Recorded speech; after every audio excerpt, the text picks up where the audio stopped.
All right, another book. The Innate Diet and Natural Hygiene. This is a chiropractor. Dr. James L. Chestnut has been studying human wellness for over 20 years. He has a bachelor's of physical education degree, a master's of science degree in exercise physiology, and a specialization in neurological adaptation, and a doctorate of chiropractic. This combination of teaching, scientific research, and clinical experience makes Dr. Chestnut uniquely qualified both as a wellness doctor and as a lecturer who has the ability to interpret research and communicate it in an easily understandable and clinically applicable format. Dr. Chestnut received numerous academic scholarships. All right. This is about the book? This is about the author. All right, well, I'm not going to read that. I'm more interested in what the book's about.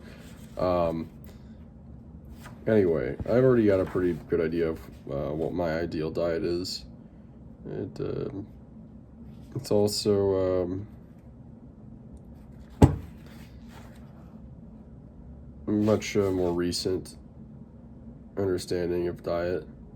But let's just see what this book's about. I've had it for a long time and never opened it up, so let's just do it.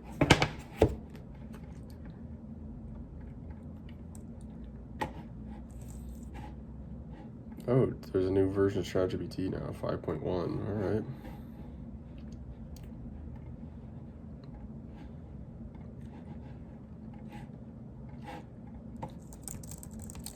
The Innate Diet and Natural Hygiene by Chestnut.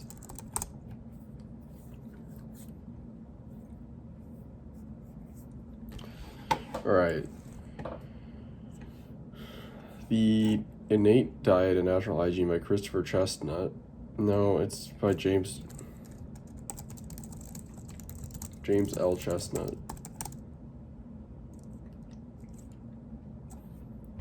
All right. According to the natural hygiene perspective emphasis, in Chestnut's The Innate Diet, what is considered the primary driver of health? Consistently using targeted supplements to correct biochemical gaps allowing the body's inherent regulatory system to function without chronic interference. That's got to be it. Chestnut's framework argues that the body is inherently self-regulating and self-healing when its natural conditions are honored. The biggest health gains come from removing chronic stressors and interferences, so innate physiology can operate as designed. This is the central mechanism underlying natural hygiene. In Chestnut's interpretation of an innate diet, why is species-appropriate eating considered essential? Because it ensures the body experiences regular metabolic challenges, because it aligns food intake with evolutionary digestive capabilities, because it maximizes exposure to diverse nutrient compounds, because it allows individuals to override biological cravings with discipline, because it aligns food intake with evolutionary designed capabilities, or evolutionary digestive capabilities. Chestnut emphasizes that each species thrives on a diet it is biologically adapted to. Humans function best when eating in line with our evolutionary digestive design. Whole, unprocessed, evolutionary consistent foods, because this minimizes stress on the body's regulatory systems and supports natural healing. Well, nothing I haven't thought of or agree with so far. Within the natural hygiene model, what is seen as the primary cause of chronic disease? Accumulation of genetic mutations that inevitably express with age. Persistent mismatches between lifestyle choices and biological requirements. Probably that B. Chestnut frames chronic disease not as something the body creates, but as the result of living out of alignment with biological requirements: diet, movement, rest, environment, and stress load. When the lifestyle biology mismatch becomes chronic, the body's innate self-healing system cannot maintain homeostasis. Why does Chestnut argue that cravings for whole natural foods can be considered reliable biological signals? Because they arise from conditioned habits built during early childhood, because they reflect marketing influence that shape taste preferences, because they stem from evolved cues that guide organisms towards supportive nutrition. because they are produced when nutrient levels fall below laboratory-defined thresholds. No, because they stem from evolved cues that guide organisms towards supportive nutrients.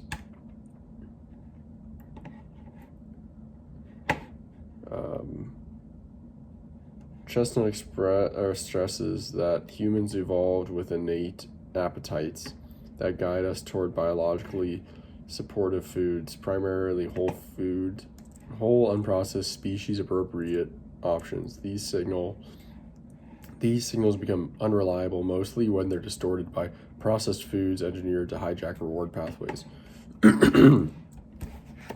Well, depending on when this book came out, he was probably pretty ahead of his time. 2004. It's a different world back then. In Chestnut's model, how does physical movement support the body's innate healing capacity?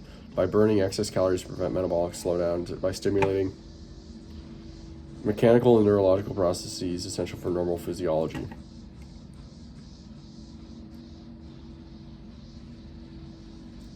By stimulating mechanical and neurological processes essential for normal physiology. Chestnut emphasizes that movement isn't just exercise, it's a biological requirement that activates neurology, circulation, lymph flow, hormonal balance, and detoxification. Regular movement keeps the body's regulatory systems functioning as well as they were designed to, directly supporting self-healing. I agree. Why does Chestnut argue that stress becomes harmful primarily when it is chronic rather than acute?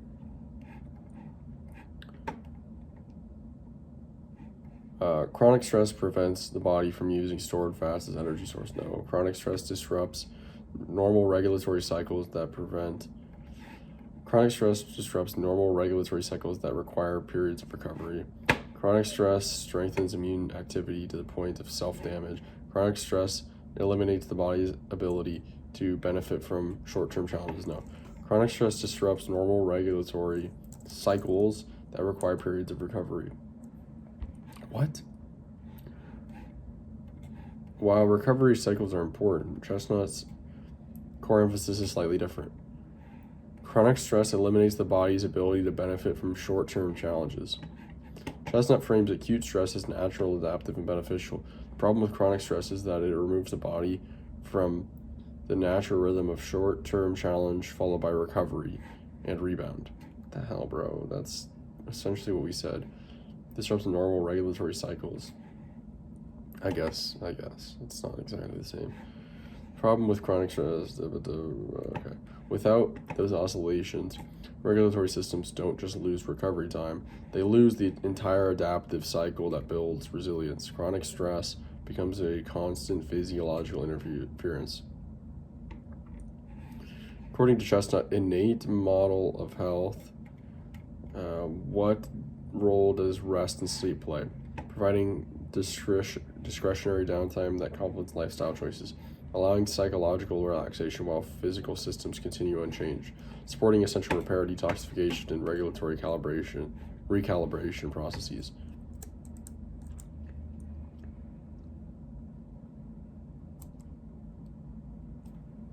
Chestnut repeatedly highlights that sleep is not optional downtime. It is a biological requirement during which the body performs foundational processes, tissue repair, hormonal balance, immune regulation, and detoxification. Without adequate sleep, the innate self-healing system cannot restore itself.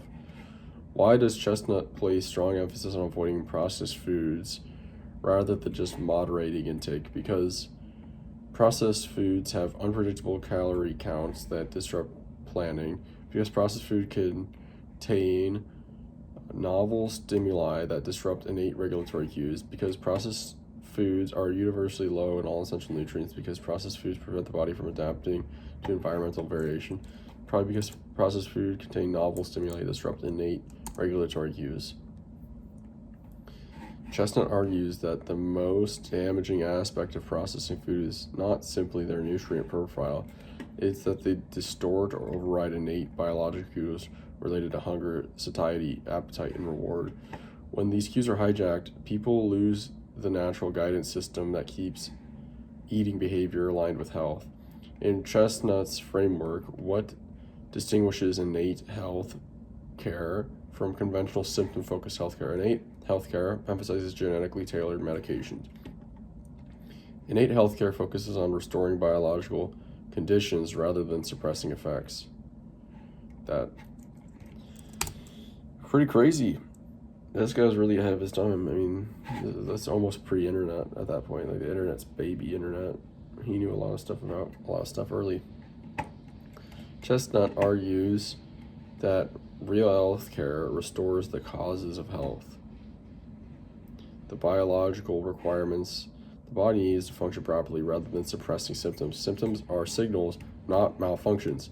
The function is to remove interference and reestablish the conditions that allow innate self-healing. According to Chestnut, why is the innate model of health inherently empowering for individuals? Because it shifts responsibility for diagnosing disease from professionals to patients, because it emphasizes that health arises from daily lifestyle choices within personal control. Right there. Chestnut's philosophy is fundamentally empowering because it locates the main determinants of health in everyday choices: diet, movement, rest, stress load, and environment. Since these are largely within personal control, individuals can directly influence their wellness by aligning with biological requirements rather than relying on external interventions. All right, the body is self-regulating and self-healing. Health isn't created by external treatments. It results from honoring the body's innate biological design. Chronic disease stems from lifestyle biology mismatch. When diet, movement, rest, and environment consistently violate biological requirements, the body can't maintain balance. Species-appropriate diet is essential. Humans function best on whole and processed foods aligned with evolutionary digestive capabilities. Processed foods distort innate cues. Movement is a biological necessity. It triggers neurological, hormonal, circulatory, and detox processes essential for health, not merely calorie burning. Stress is harmful when chronic, not acute. Lack of recovery prevents the adaptive cycles the body needs to stay resilient. Sleep enables repair and regulation. Rest is when major restoration processes occur. Without it, innate healing can't function properly. Symptoms are signals, not defects. Innate health care removes interference and restores natural conditions instead of suppressing symptoms. Health is highly controllable. Daily lifestyle choices, not genetics or medical interventions, are the biggest determinants of long-term wellness. All right, there we go. Yeah, I agree with everything he said. He didn't give any specifics, at least in this quiz, so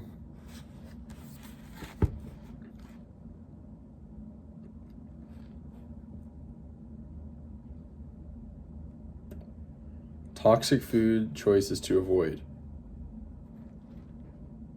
fried foods, processed and non-fiber carbs, flour, pasta, bread, grains,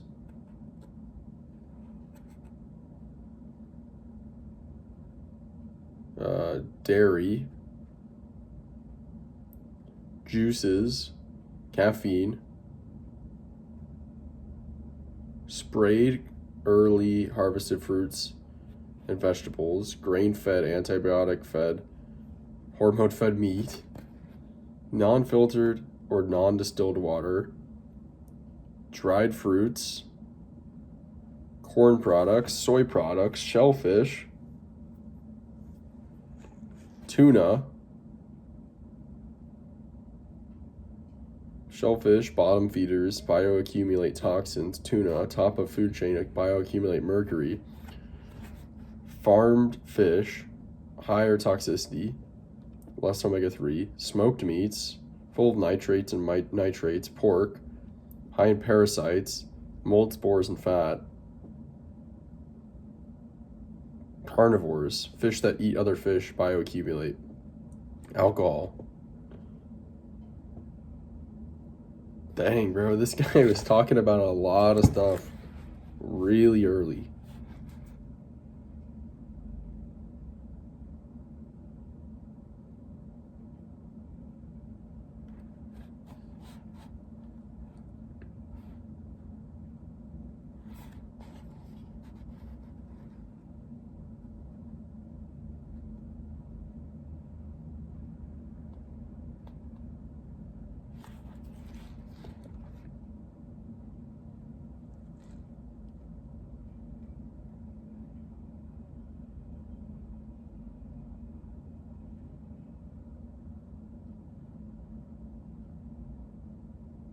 God, this guy was talking about everything 20 years ago.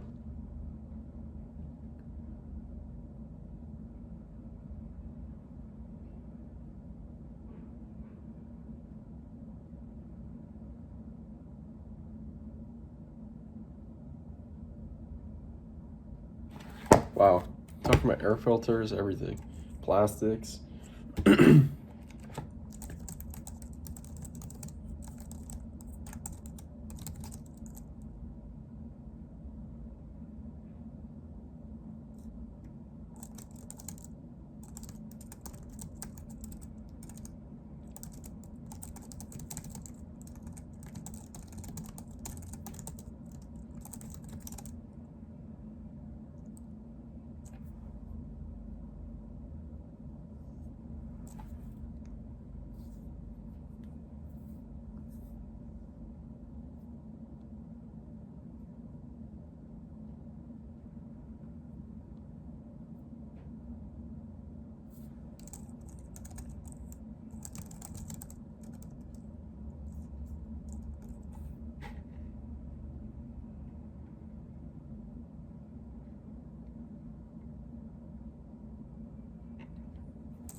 All right, that's it for now. I'll talk to you guys later. All right, here we go. Answer set programming by Vladimir Lifshitz. Lifshitz? All right, Lifshitz. Anyway, I'm doing research at UNO right now in a lab that's really heavily focuses on answer set programming. Surprisingly, this book is micro. Crazy. It's only 190 pages. That includes the index and the bibliography. Yeah, there's like 178 pages. This is micro. Anyway, answer set programming, ASP, is a programming methodology oriented towards combinatorial search problems. In such a problem, the goal is to find a solution among a large but finite number of possibilities. The idea of ASP came from research on artificial intelligence and computational logic. ASP is a form of declarative programming. An ASP program describes what is counted as a solution to the problem, but does not specify an algorithm for solving it. Search is performed by sophisticated software systems called answer set solvers. Combinatorial search problems often arise in science and technology, and ASP has found application in diverse areas: in historical linguistics, in bioinformatics, in robotics, in space exploration, in oil and gas industry, and many others. The importance of this programming method was recognized by the Association of the Advancement of Artificial Intelligence in 2016 when AI Magazine published a special issue on answer set programming. The book will introduce the reader to the theory and practice of ASP.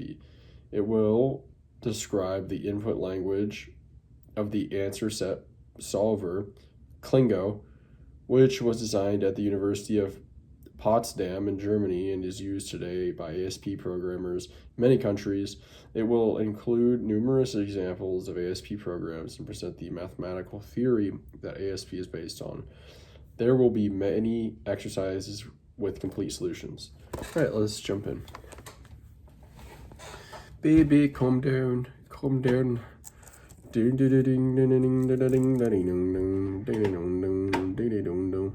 Girl, you're sweet like Fanta, ooh, Fanta, ooh. You dare say I love you, do anything but young now. No, no, no, no, no, whoa. Baby, don't give me a no. Lift shits. Here we go. Here we go.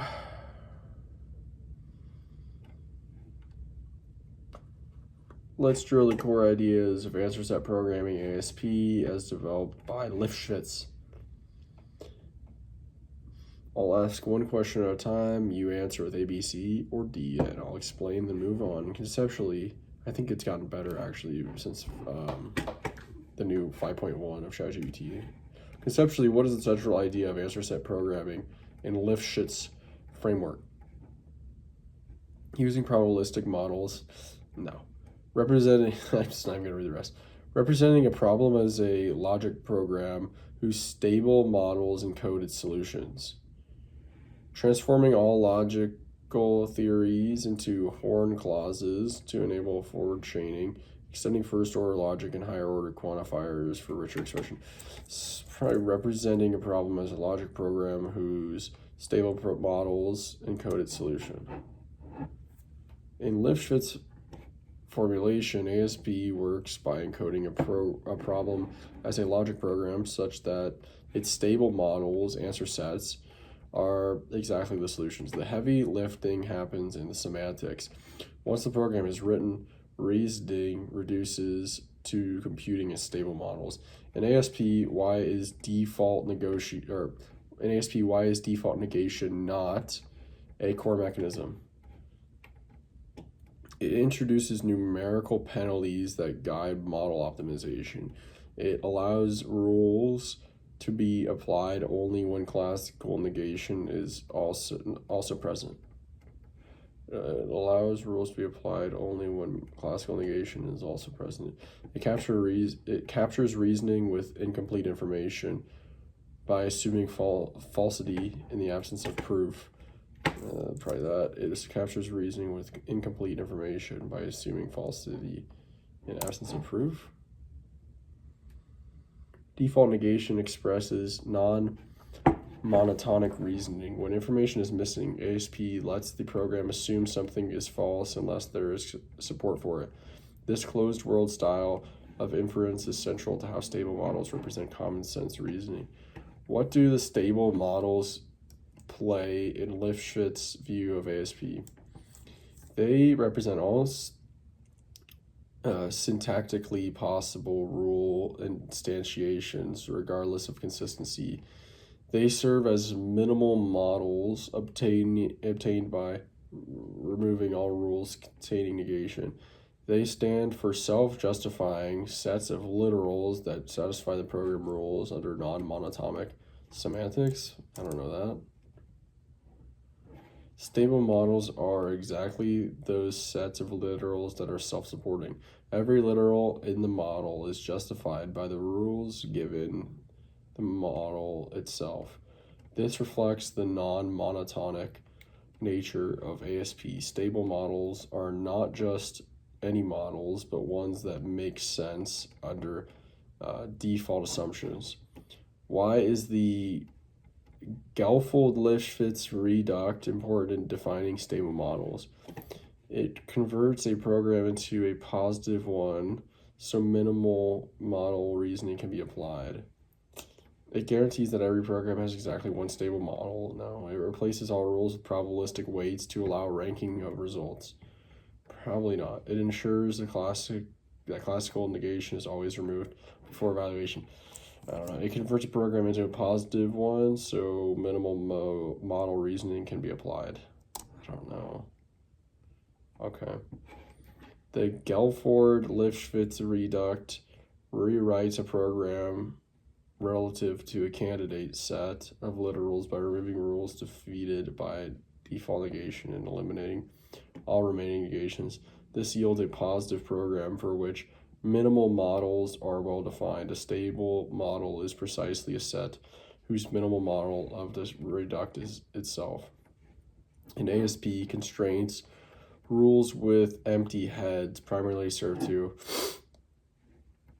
convert disjunctive programs into normal programs. No. Eliminate candidate answer sets that violate specific conditions. Possibly. Introduce new default assumptions when no rules apply. Guarantee that all models include classical negation of forbidden atoms. Maybe that. Nope. Was the one I said maybe? Constraint and ASP act like filters. They eliminate any candidate stable model. I was right. That would make the body the constraint true. They don't introduce classical negation. They simply rule out unwanted answer sets facts. ASP encodes never allow the situation using constraints which prune the search space of stable models. What distinguishes classical negation from default negation in ASP? Classical negation asserts explicit falsity. Classical negation asserts explicit falsity, while default negation reflects lack of proof. Classical negation introduces uncertainty. Wow. Gosh dang it.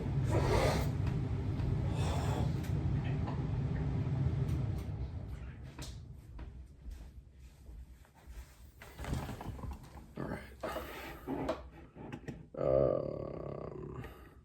What distinguishes classical negation from default negation in ASP? Classical negation asserts explicit falsity, while default negation reflects lack of proof.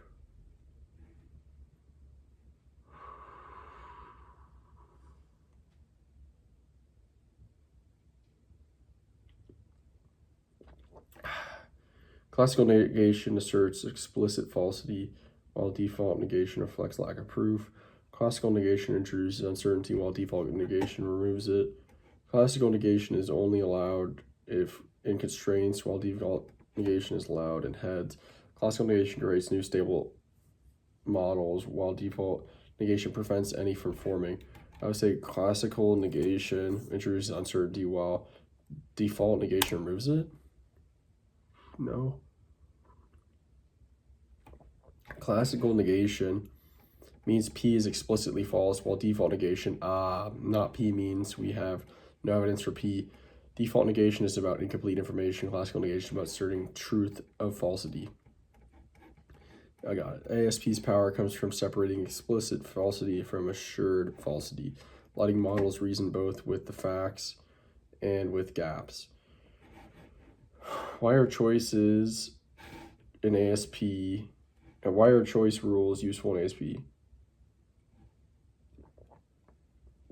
They allow the program to guess subsets of atoms, enabling controlled non-determinism. They reinforce that exactly one atom among many must hold in all answer sets. They convert default negated rules into classical negated ones for efficiency. They ensure that rules with disjunction never appear in the final program. Choice rules. They convert default negated. They allow the program to guess subsets of atoms, enabling controlled non-determinism. No. What? Yeah, it was the right answer. They allow the program to guess subsets of atoms, enabling controlled non-determinism. Choice rules like set P, Q, let an ASP program generate possible combinations of atoms, after which constraints and other rules prune the feasible ones.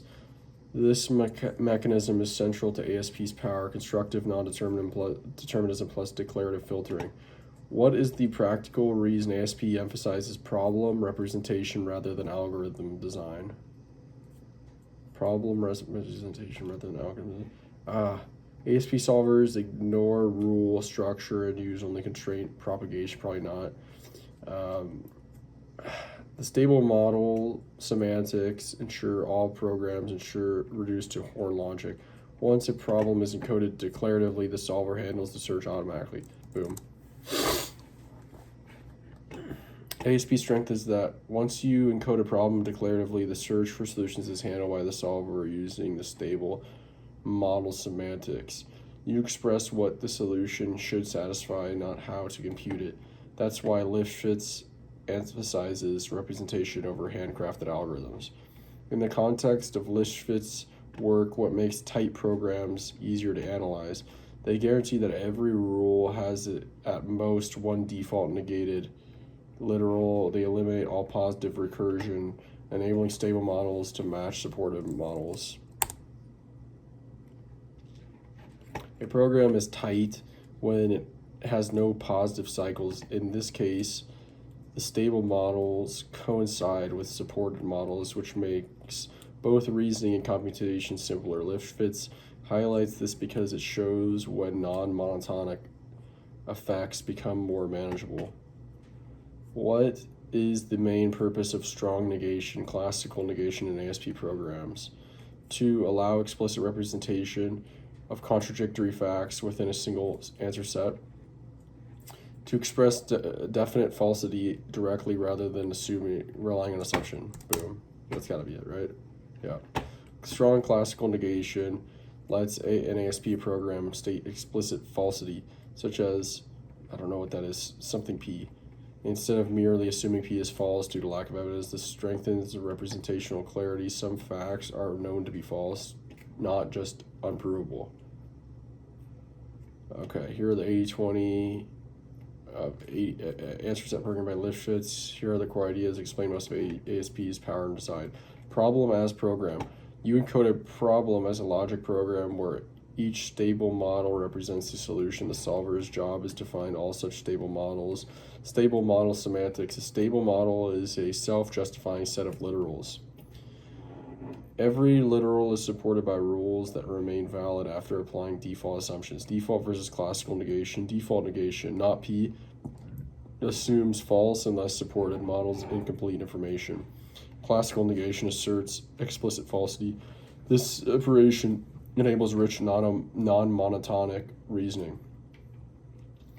Gelford-Lifshitz reduct. The reduct removes defeated rules and eliminates default negation, letting the solver compute minimal models of a positive program. Stable models are fixed points under this process. Constraints prune. Constraints don't add information, they rule out unwanted candidate models. This makes encoding forbidden situations natural. Choice rules enable non-determinism. Choice rules let the program guess sets of atoms. Constraints would then filter. This generate and test pattern explains much of ASP's expressive power. Tight programs simplify reasoning. Without positive recursion, stable models match supported models, making semantics straightforward. Declarative problem solving. You describe what a solution must satisfy, not how to find it. Solvers handle the search automatically. All right, that's it for now. Talk to you tomorrow. See you. New book. Aristotle, The Politics. Aristotle was one of the most influential philosophers of classical times. He wrote accounts of over 150 constitutions and initiated the comparative study of political institutions. In The Politics, he discusses which types of constitution are best and how they may be maintained. Like Plato, under whom he studied for 20 years, he considered that political philosophy should embrace the whole of human behavior as well as the relationship of the individual to the state. Thus, the problems he tackles are as relevant now as they were to the Greek city-states of his own day. The picture of Aristotle on the cover is a detail from the allegorical painting by Benozzo Gozzoli, circa 1480 in the Louvre. Let's go. Okay.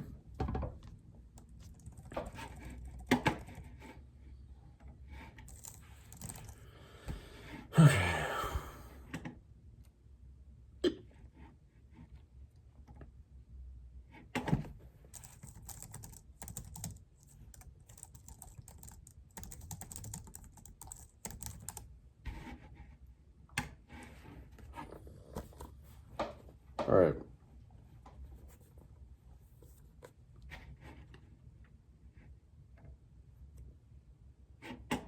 Focusing on the 80-20 purpose of the polis.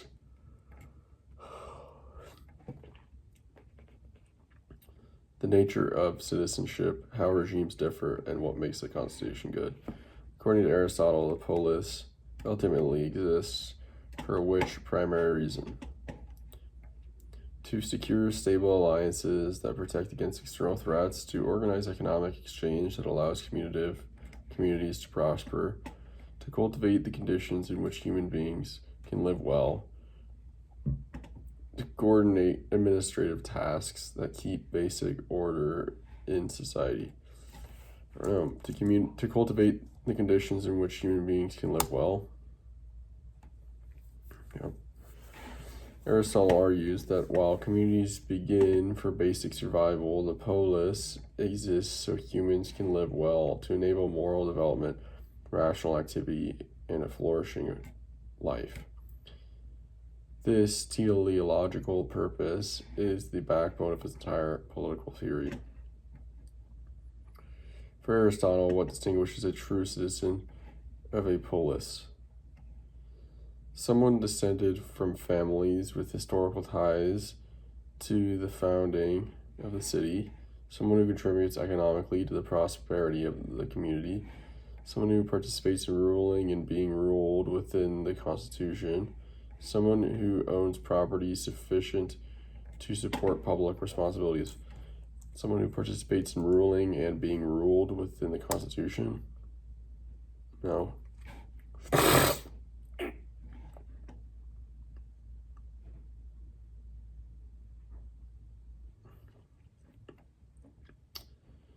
Aristotle's key 80-20 point is that citizenship is defined by participation in the constitutional order, specifically the ability to share in ruling and being ruled.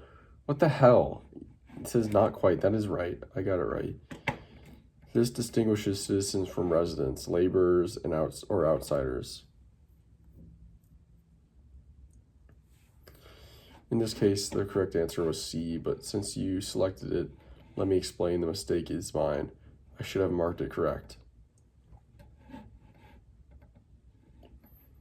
Citizenship for Aristotle is fundamentally political participation, taking part in deliberation, judgment, and office holding under the Constitution. Which factor does Aristotle treat as the most important for identifying the best practical regime? The size of the territory and availability of natural resources, the mix of social classes and the stability of the middle group, the degree of military strength and capacity for expansion and sophistication of administrative institutions and offices. Best practical regime, mix of social classes and the stability of the middle group. Aristotle sees the middle class as the stabilizing force in political life.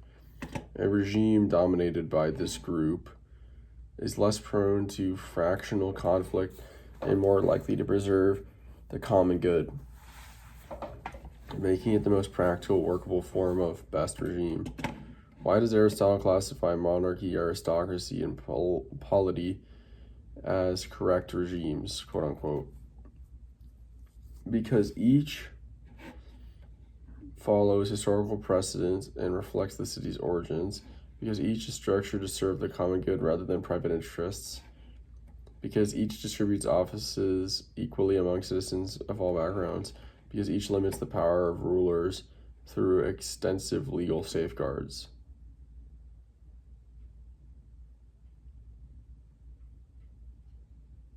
I don't know.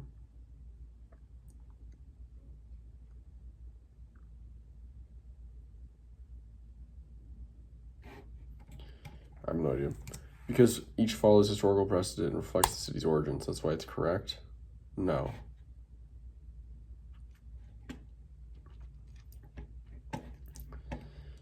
Aristotle's central distinction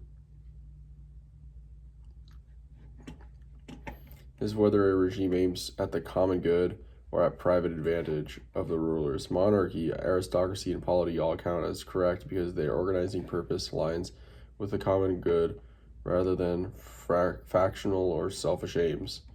So the correct answer is B. How the hell is monarchy for the common good? How is everything not for the common good then? For Aristotle, what is the main reason democracy often becomes unstable? Because democratic leaders lack the education needed to make prudent decisions, because poor majority may pursue its own advantage rather than common good, because frequent elections disrupt the continuity of administrative functions, because democratic assemblies tend to expand the size of the citizen body too quickly.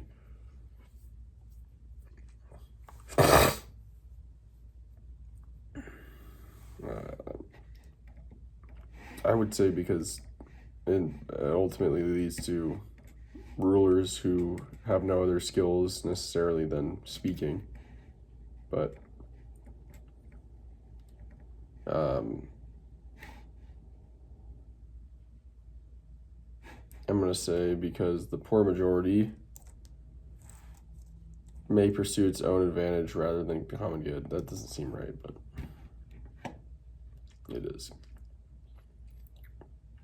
Aristotle argues that democracy becomes unstable when the poor ruling majority pursues its own interest rather than the common good. This transforms democracy into a deviant form, a system ruled by factions rather than shared flourishing. What role does education play in Aristotle's view of a well-ordered polis?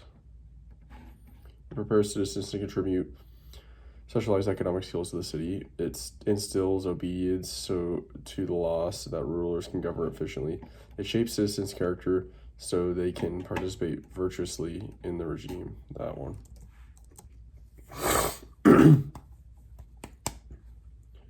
For Aristotle, education is the cultivation of character, forming citizens capable of virtuous participation in the political community. A good regime must teach people to desire and choose what aligns with the common good. Aristotle argues that the household and the polis differ primarily in which ways?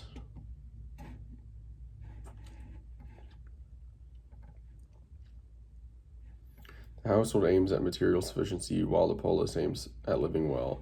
The household is governed democratically while the polis is ruled hierarchically. The household requires complex laws while the polis functions through custom. The household expands naturally while the polis forms through deliberate planning. No. Household aims at material sufficiency while the polis aims at living well. That's the only one that makes sense to me. Aristotle sees the household as oriented toward meeting basic material needs, while the polis is the community that makes a good life possible. The difference in purpose explains why political life involves higher forms of reasoning, virtue, and shared decision-making. In Aristotle's analysis, what makes polity a distinct and valuable regime type? It blends elements of democracy and oligarchy to balance competing interests. It imitates aristocracy by restricting office to the most virtuous citizens.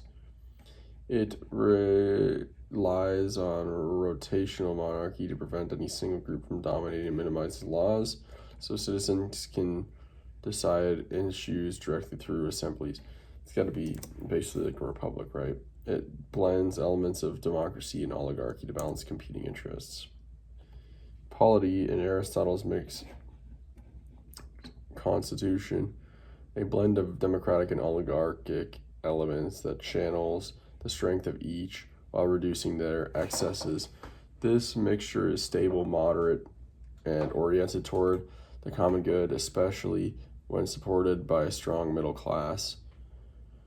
Why does Aristotle reject the idea that wealth or birth alone should determine who rules?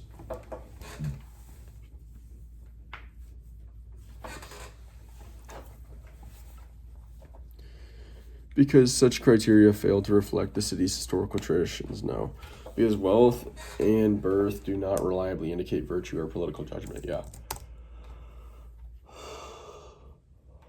Aristotle insists that virtue and good judgment, not wealth or lineage, are what qualifies someone to share in ruling. Status markers don't reliably track the moral and rational capacities needed for political decision making, aimed at the common good. According to Aristotle, what is the core reason some kinds of slavery can be considered natural?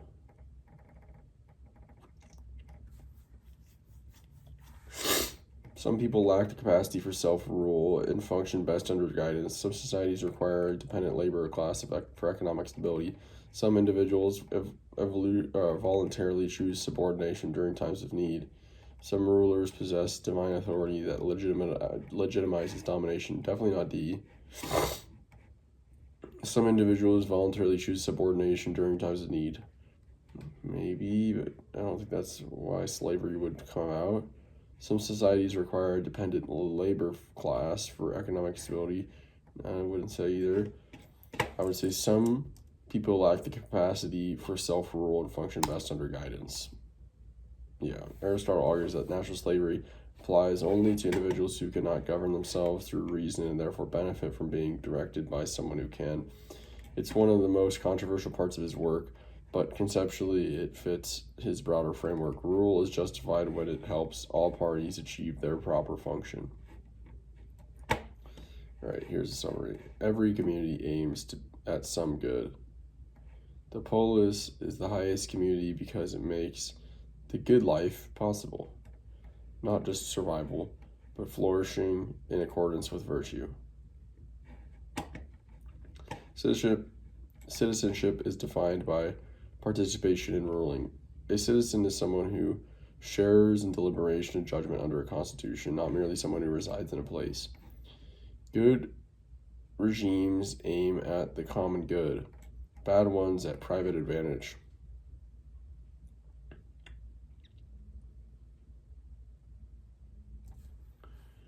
Monarchy, aristocracy, and polity are correct. Tyranny, oligarchy, and democracy, in its deviant form, serve factions rather than the whole.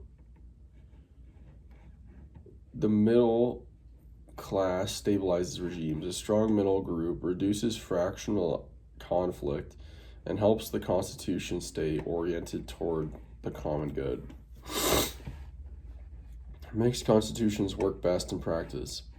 A polity, blending democratic and oligarchic principles, captures the strength of both and avoids their extremes. Education shapes citizens for virtue. The regime and its education must align, forming people capable of participating well in political life. The polis differs in purpose, not just scale. Households serve material needs. The polis enables moral and rational excellence. Rule is justified by function, not status. Wealth, birth, or brute force do not justify ruling. The capacity for virtue and reason does. All right. Here we go. That's probably the first political book I've read since the Republic of Plato, which I just opened here. There are other republics besides Plato's. Their authors are sometimes professional politicians or philosophers, sometimes not professionals at all. Very interesting. All right. That's it for now. Talk to you later. All right. Another day, new book. Moonwalking with Einstein. The art and science of remembering everything. This is a book that I had a lot of skepticism towards initially.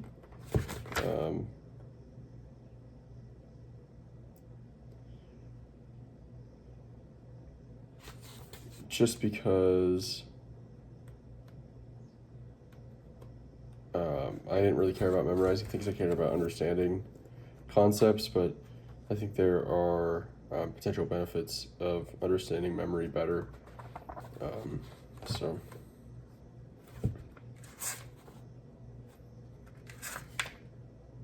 all right. While researching an article on the USA Memory Championship, Joshua Foyer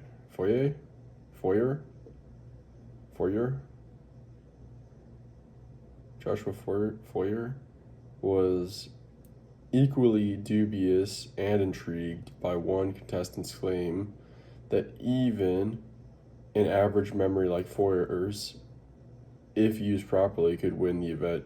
And after a year of memory training, he found himself in the finals of that same championship.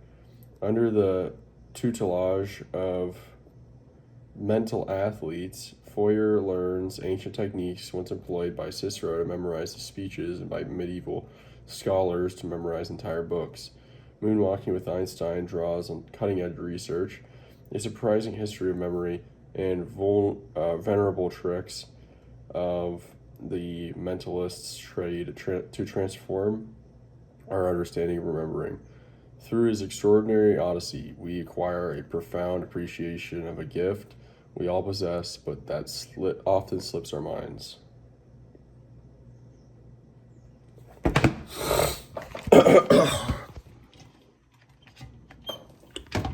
Alright, let's do it. So this cover obviously seems to be a reference to the memory palace technique with all these random memorable people and things.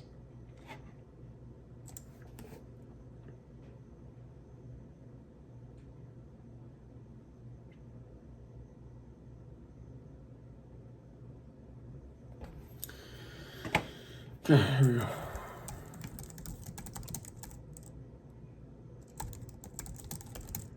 Joshua Foyer.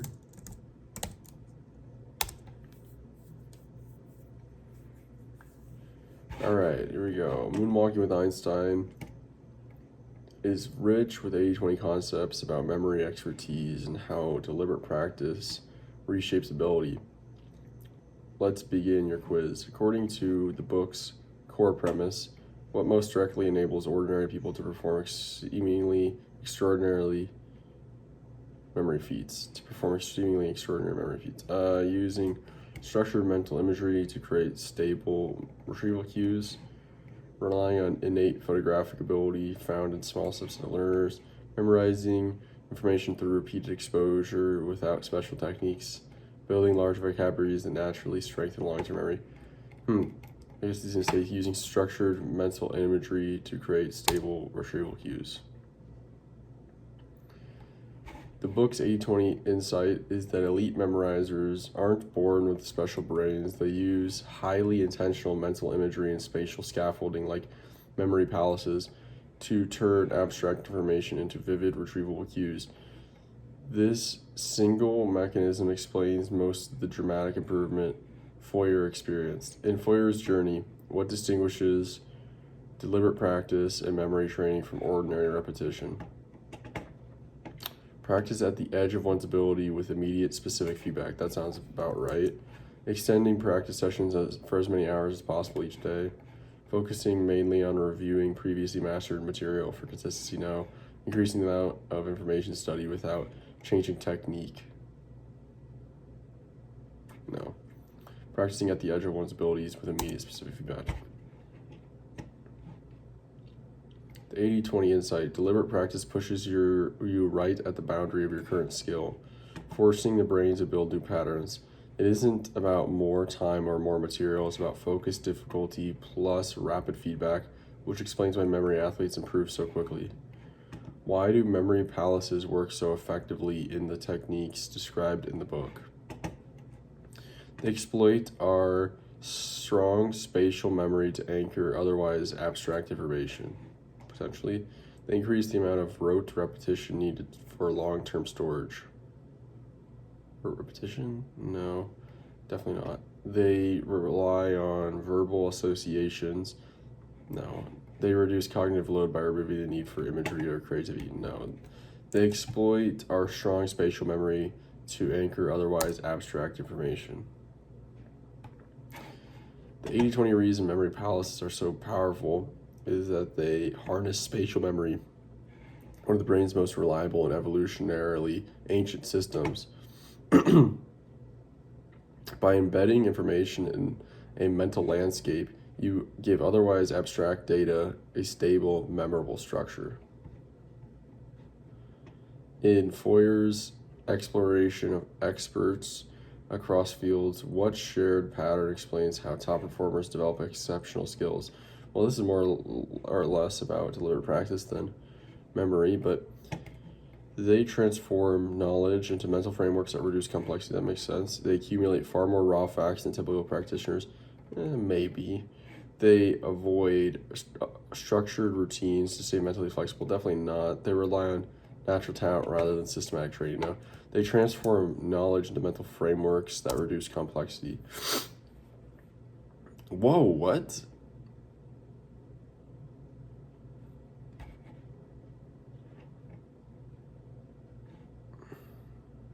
Oh, because he said the correct answer is A, even though it says not quite. I don't understand why this gets it. This is the state of AI where I get the right answer and it says not quite, and then later in the paragraph says the correct answer was A, but let's clarify it. The key is that experts create organized mental structures that let them process complex information efficiently. This chunking, built through deliberate practice, explains most expert level performance. In Foyer's discussions with memory champions, what do their strategies reveal about how... Oh my gosh, I hit back on this mouse. These buttons on the side recently have been clicking on accident. Okay. In Foyer's discussions with memory champions, what do their strategies reveal about how the mind handles information? The brain remembers best when information is transformed into vivid structured patterns. Potentially, the brain naturally stores information accurately without any external structure. No. The brain prefers to memorize data through constant passive exposure. I don't think so.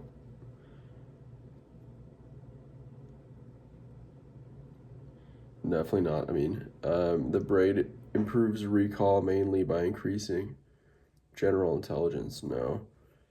The brain remembers best when information is transformed into vivid, structured patterns. I think this is why a lot of the polymaths back in the day were also like visual artists, like painters,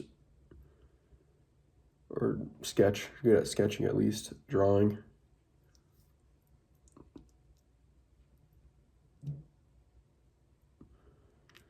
Oh my gosh, right.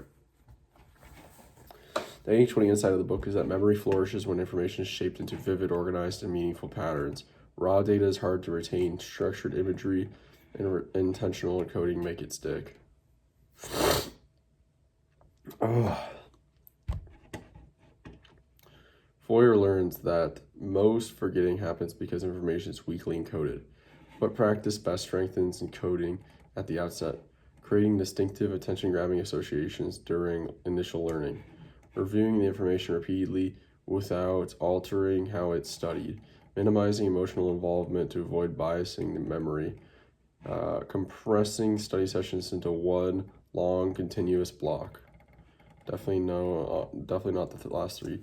Creating distinctive attention-grabbing associations during initial learning.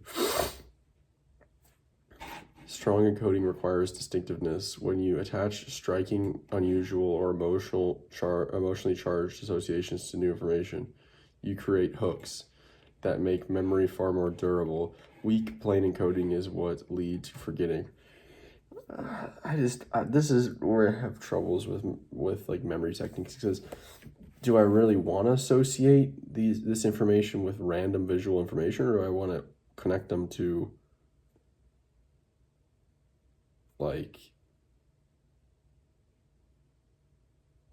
my current mental models of how the actual information and world work, not just some random place in the brain, but attached to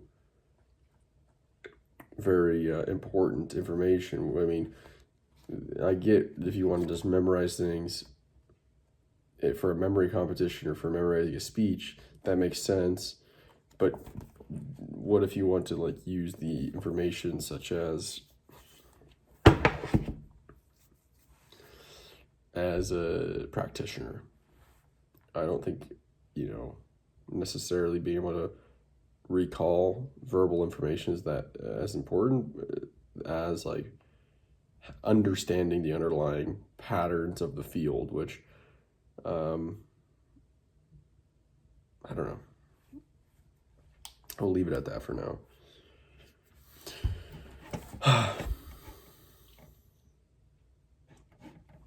Weak planning coding is what leads to forgetting. All right. What lesson does Foyer take from studying savants like Kim Peek and Daniel Tammet? Extraordinary memory can exist without general cognitive superiority.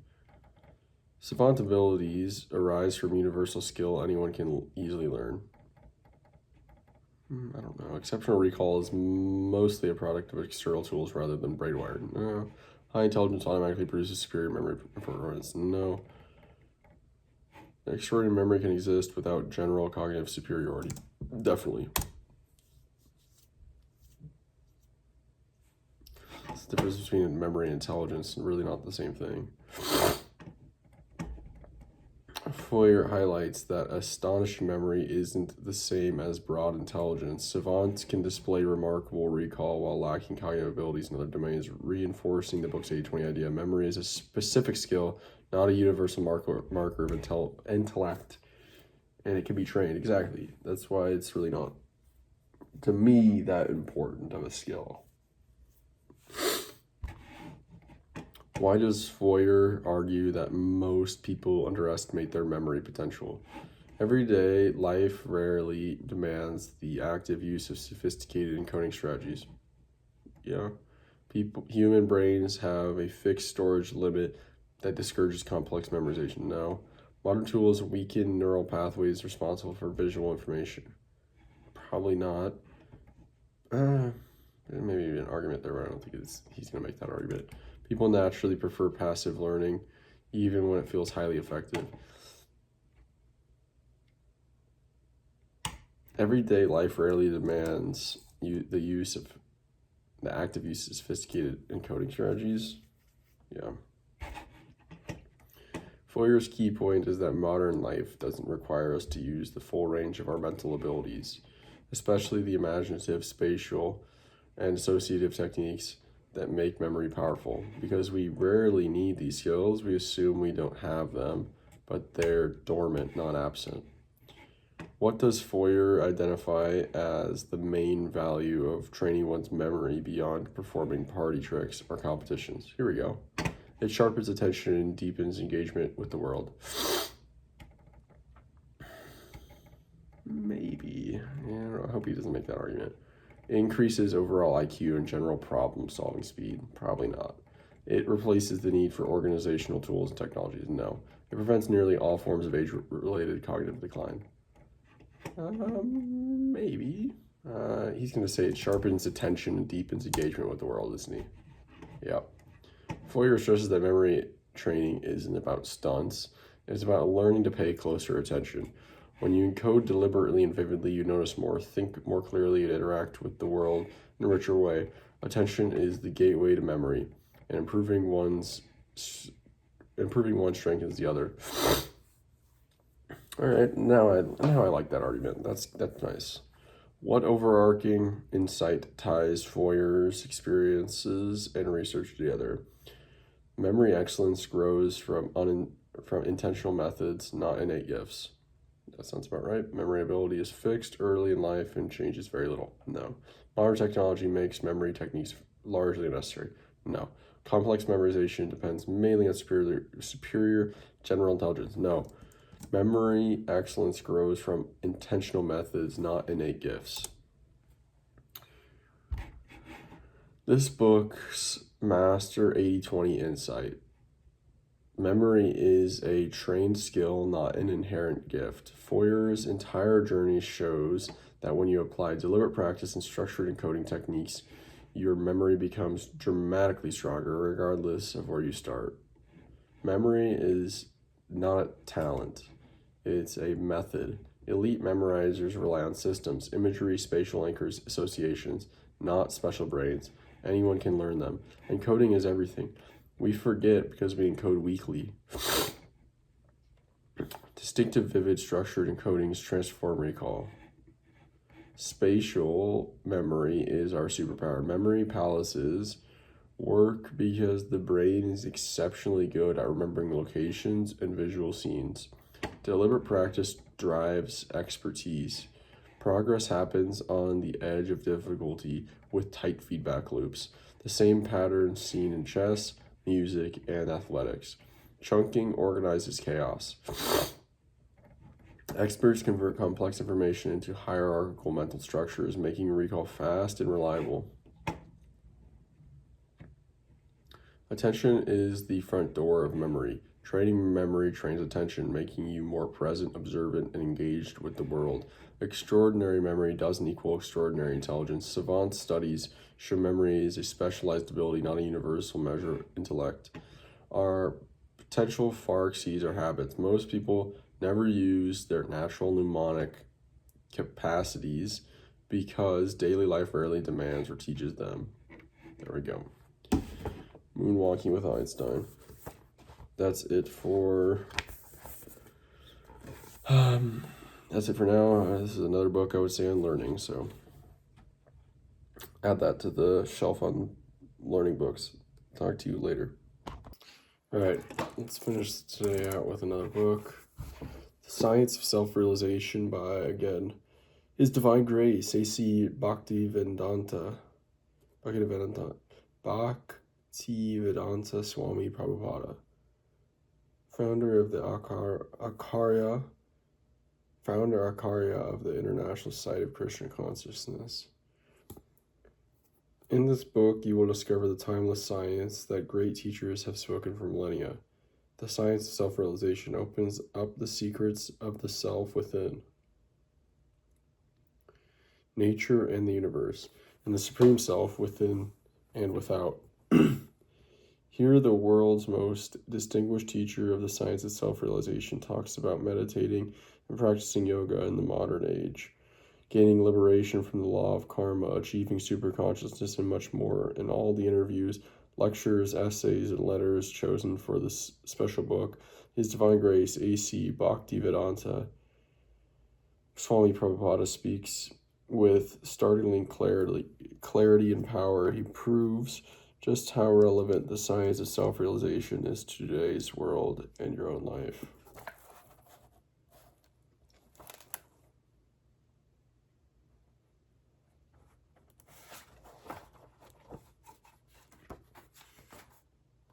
All right.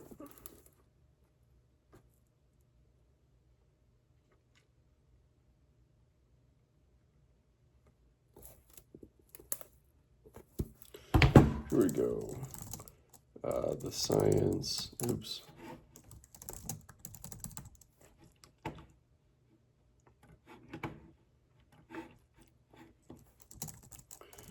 The Science of Self-Realization by A.C. Bhaktivedanta Swami Prabhupada.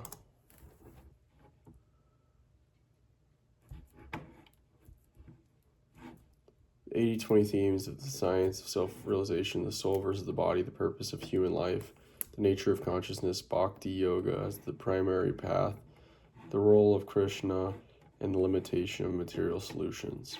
According to the science of self-realization, what most fundamentally distinguishes the self from the material body? The body constantly changes while the self remains unchanged. The self perceives physical sensations more intensely than the body does. The body absorbs impressions while the self reflects them outward.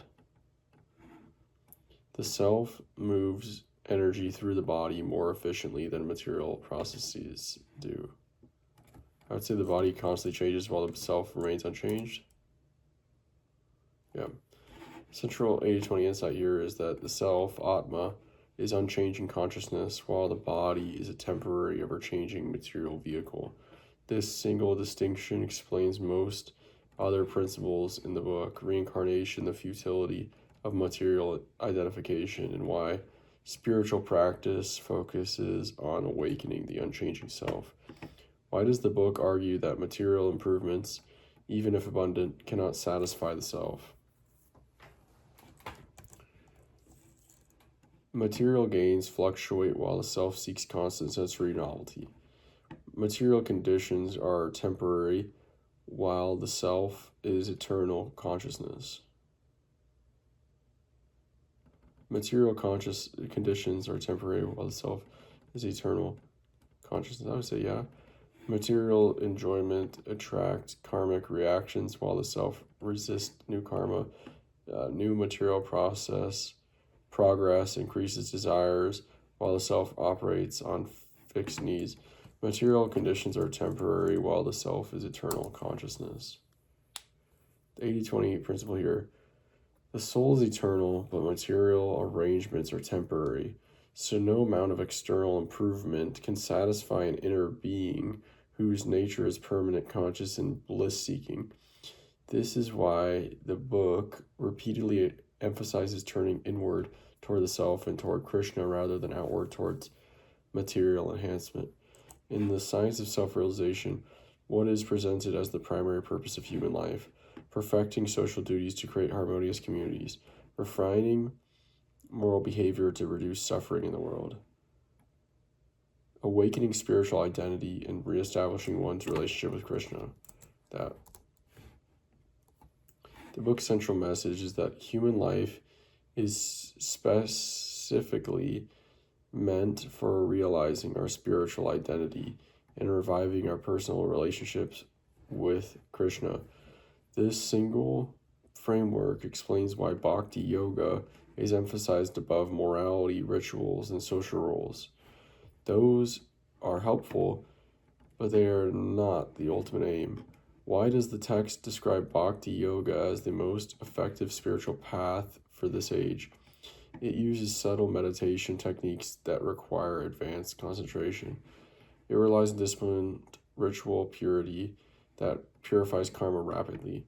It centers on direct engagement with Krishna through devotion. It emphasizes philosophical debate that clarifies metaphysical truths. It centers on direct engagement with Krishna through devotion. Bhakti yoga works because it directly connects the soul with its ultimate object of love, Krishna, rather than depending on austerity, ritual, or intellectual mastery. It engages the natural tendency of the soul toward devotion. This directness is why the text presents it as most suited for the current age. Bhakti yoga, isn't that just... It's like service, right? It's loving service? Well, what kind of service? Let's ask.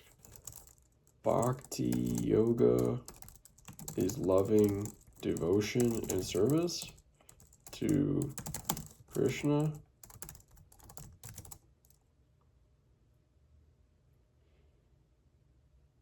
Loving devotion and practical service to Krishna.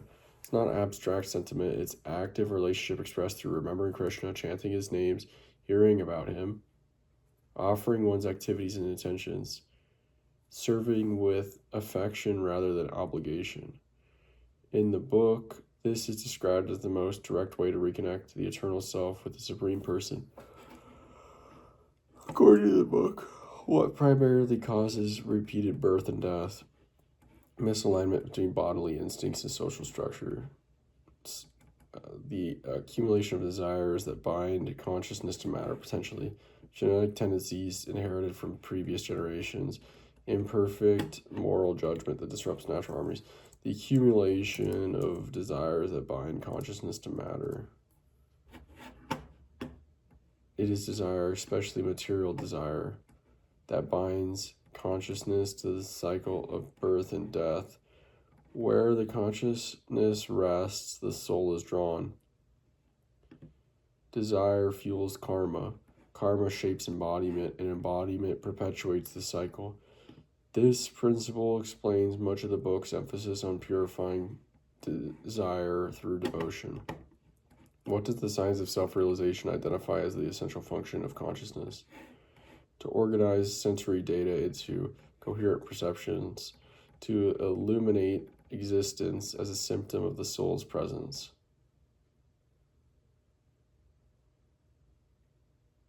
To regulate the body's biological process through subtle energies. To store impressions that determine future personality traits. To illuminate existence as a symptom of the soul's presence. In the book, consciousness is directed at as the symptom of the soul. Much like sunlight is the symptom of the sun. This one insight explains why consciousness remains continuous through bodily changes and why it cannot be produced by matter alone. Why does the text emphasize hearing Sravanam, especially Sravanam, especially hearing about Krishna as a foundational spiritual practice? Hearing steadily activates subtle psychic centers that elevate awareness.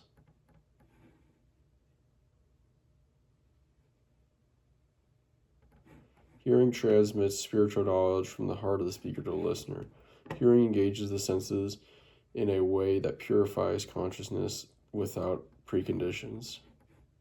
Hearing creates vivid mental imagery that anchors meditation effectively. Hearing engages the senses in a way that purifies consciousness without preconditions. Potentially. I don't know if I fully agree. Hearing is the simplest, most accessible way to engage the senses in a spiritual contact, and that contact itself purifies consciousness.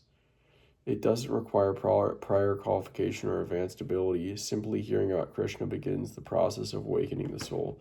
According to the science of self-realization, why is identifying with the body considered the root of suffering?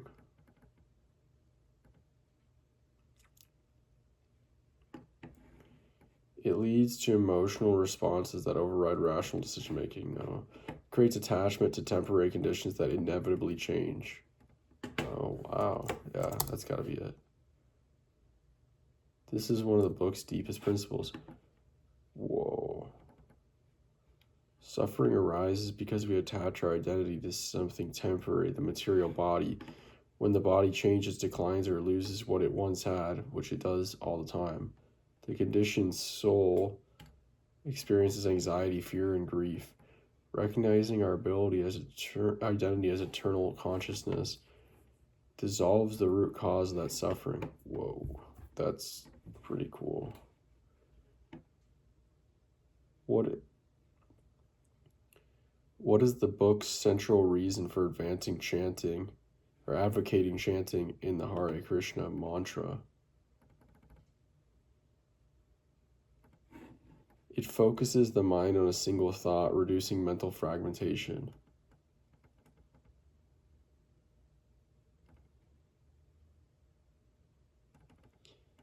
It aligns vocal vibration with natural cosmic frequencies.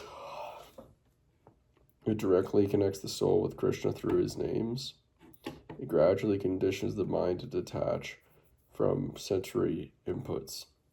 It directly connects the soul with Krishna through his names. The book's core explanation is that Krishna is non-different from his names. So chanting Hare Krishna is direct association with him. This contact purifies desire, awakens devotion, and gradually reveals the soul's original consciousness. It's the most efficient path because it bypasses complex qualifications and acts immediately on the heart. According to the science of self-realization, what most clearly characterizes a spiritually advanced person? Calm and detachment from all social obligations and responsibilities, equal vision toward all beings, seeing the soul beyond the body, ability to interpret sacred texts without external guidance, mastery of subtle energies, and yoga control of the senses. I don't know. Equal vision toward all beings? Really? Seeing the soul beyond the body? A spiritually advanced person is described as one who has equal vision, seeing every living thing as a soul, part of Krishna, regardless of external differences. This sight, or this single insight, explains humility, compassion, nonviolence, and steadiness. When you see beyond the body, your behavior naturally reflects spiritual understanding.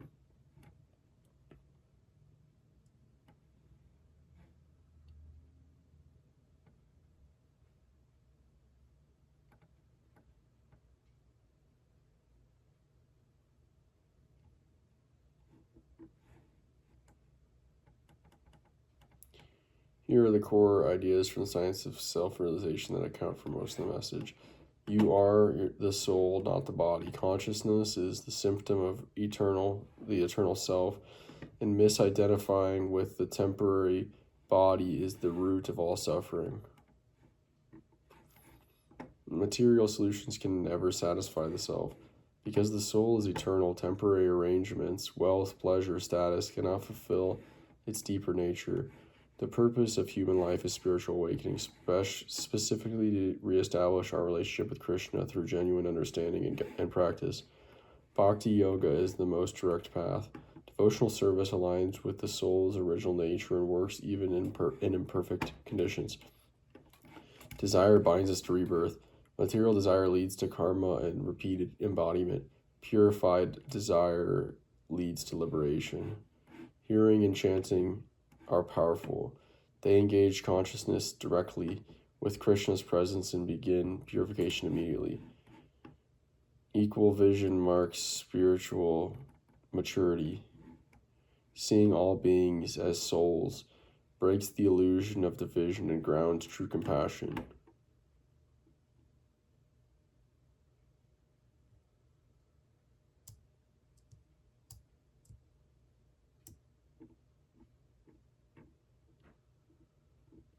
All right, that's it for today. Talk to you tomorrow. See you. Another day, another book. The 100-Year Lifestyle by Eric Plaster. Breakthrough solution for living your best life every day of your life. Create an everlasting network of friends and family. Build a prosperous financial network or framework. Enhance health, vitality, quality life. Get ready for your next big thing. If you knew you'd live to be 100, how would you change your life? You're probably thinking, there's no way I'm going to live to 100. I'm not sure I want to live that long, even if I could. But odds are you will. And while your parents and grandparents may have been blindsided by their longevity and suffered for it, that doesn't have to happen to you. Aging can be a good thing. The opportunity to realize all of your dreams and establish a remarkable legacy if you prepare for it. In the 100-Year Lifestyle, renowned wellness guru Dr. Eric Plasker provides everything you need to survive and thrive right into your second century. With Dr. Plasker's unique tools and strategies, you can create a customized plan to transform your life, fulfill your potential, and embrace your newfound longevity.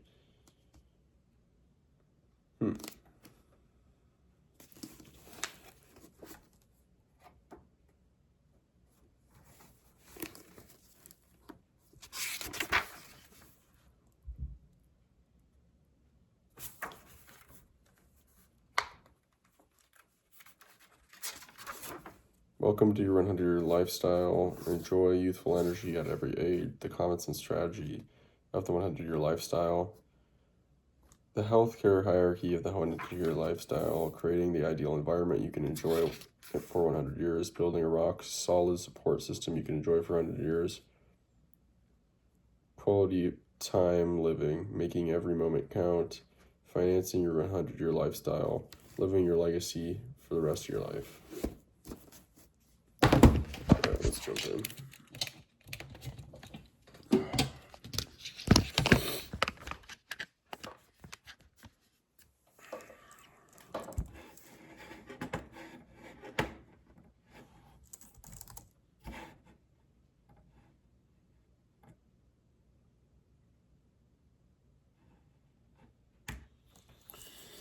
Okay, here we go.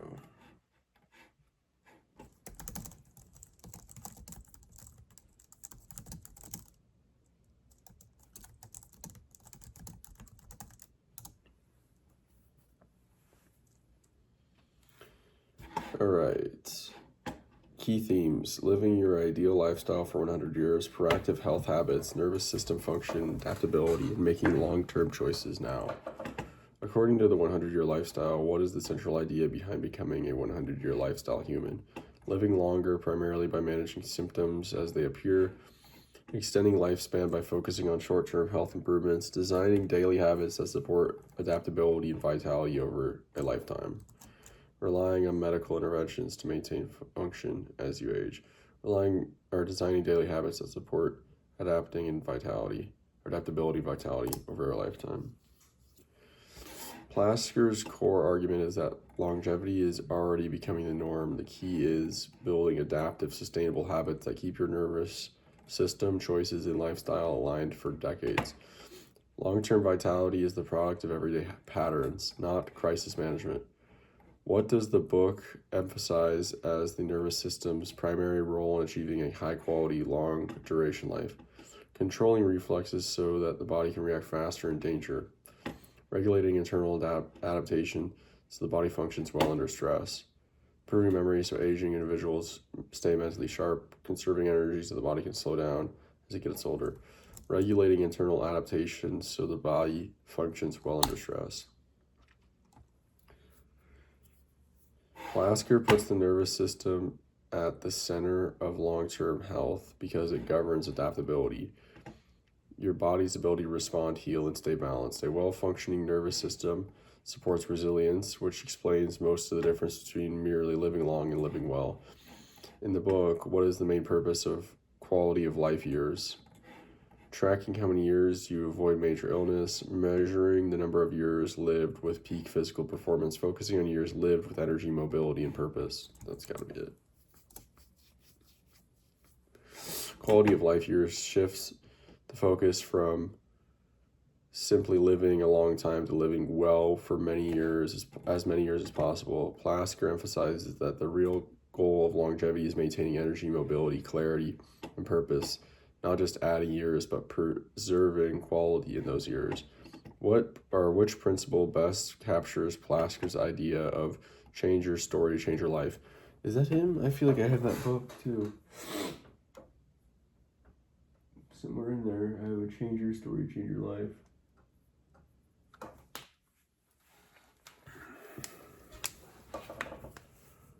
Which principle best captures Plasker's idea of change your story, change your life?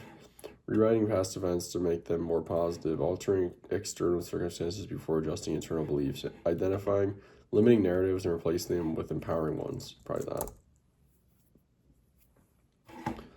A major lever in long-term lifestyle change is the stories people tell about their abilities,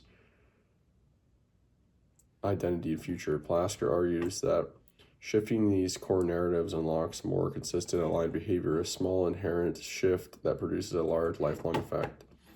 Which strategy best reflects the book's concept of living your ideal 100-year lifestyle now, not later? Delaying major lifestyle changes until retirement when stress is lower, integrating healthier routines gradually across different life stages, waiting for motivation to increase before starting new habits, making big health changes only when symptoms force intervention, integrating healthier routines gradually across different life stages. Plasker emphasizes that you don't save healthy living for later. The compound effect of small, consistent habits across every life stage is what produces long-term vitality. Gradual integration beats delayed, reactive change. According to the 100-year lifestyle, what is the main purpose of uploading your values when planning for a long, healthy life? Ensuring your habits match the expectations of health professionals. Aligning daily decisions with long-term life you want. Yeah, that. A long, healthy life isn't just about biology, it's about alignment. When your choices, routines, and environment reflect your true values, consistency becomes natural instead of forced. Plasker frames this alignment as a key driver of sustainable longevity. I like that. I like that a lot. Which idea best represents the book's stance on crisis-based healthcare? It is sufficient for maintaining long-term vitality if used regularly. It is necessary for emergencies but inadequate as a long-term strategy. That. Crisis care is essential when something goes wrong, but Plasker stresses that it cannot produce long-term vitality. Reactive care fixes emergencies. Proactive lifestyle choices create resilience. The biggest results come from what you do before a crisis ever occurs. In Plasker's framework, what is the main benefit of building a supportive, longevity-focused community? Reducing the need for personal responsibility by relying on others. Increasing social pressure to follow strict wellness rules. Creating relationships that reinforce healthy behaviors over time. There you go.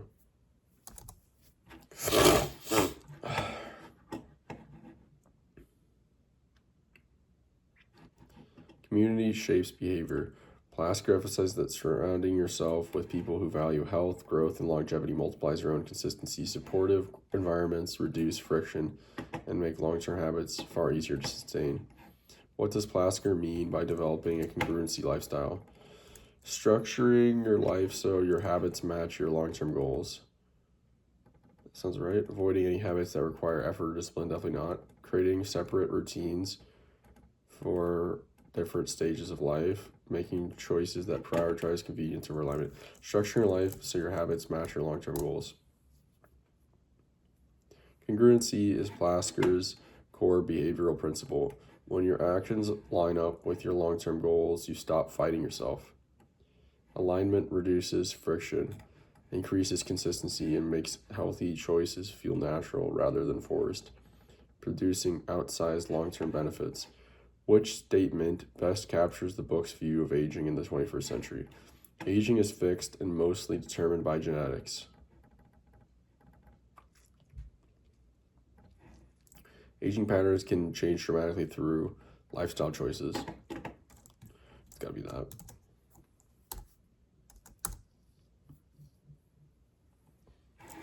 Plasker argues that while genetics set a baseline, lifestyle choices shape the vast majority of how we age.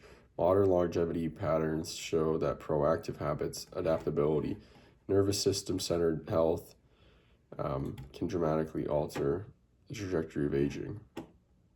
Longevity is the new norm. Quality is the real challenge. Most people will live longer than past generations, so the focus must shift from crisis-based healthcare to consistent, proactive habits that maintain vitality across decades.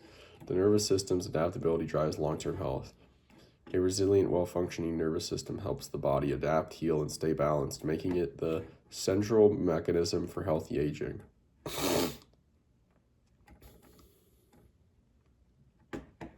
Daily choices compound over 100 years. Small values aligned habits practiced consistently across life stages produce outsized effects. Longevity isn't built in a moment, it's built in patterns. Alignment beats discipline. When your stories, values, environment, and habits match your life that you want at age 100, change feels natural instead of forced. Community multiplies resilience. Healthy relationships and supportive environments make it easier to maintain strong habits long term. All right. That's it for now. Talk to you later. Do another book. The Happiness of Pursuit by Chris Guillebeau,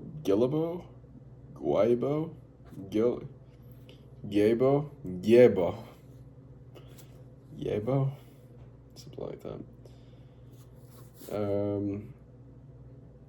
Also the author of the $100 Startup. $100? Come on, bro. That's ridiculous. Find a quest that will bring purpose to your life.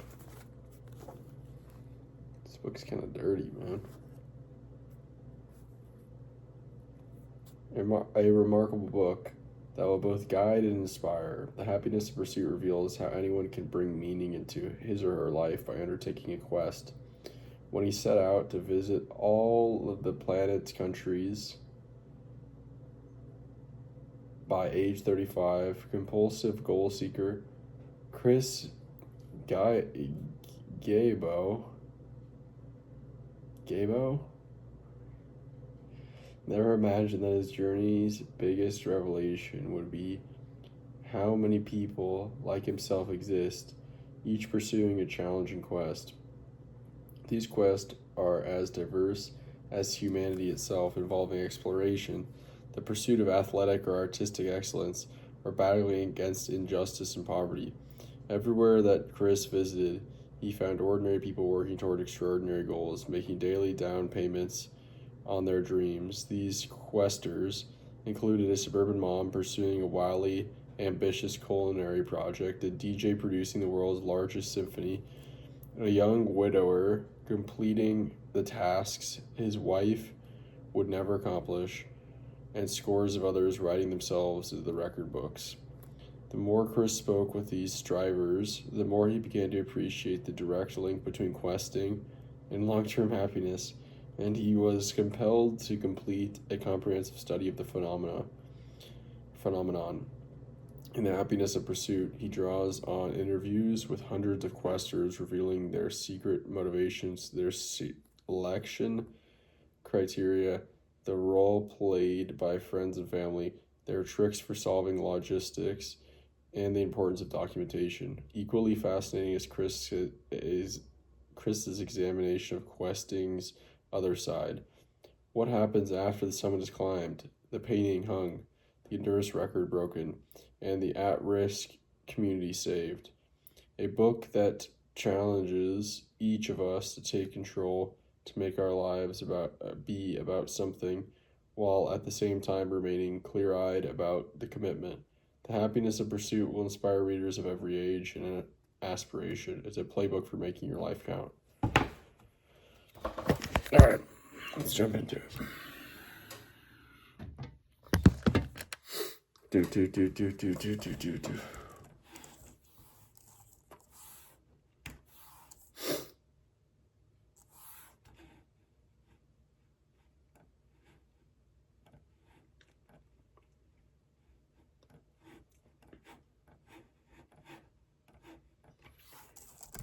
Happiness of Pursuit by Chris Gabo.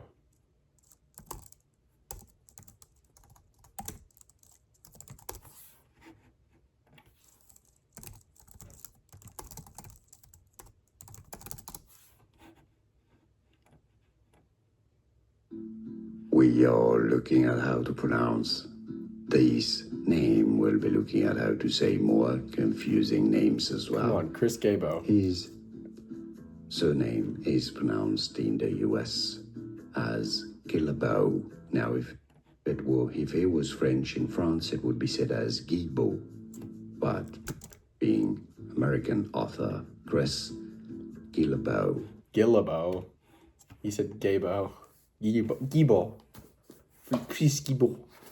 All right. Let's do it.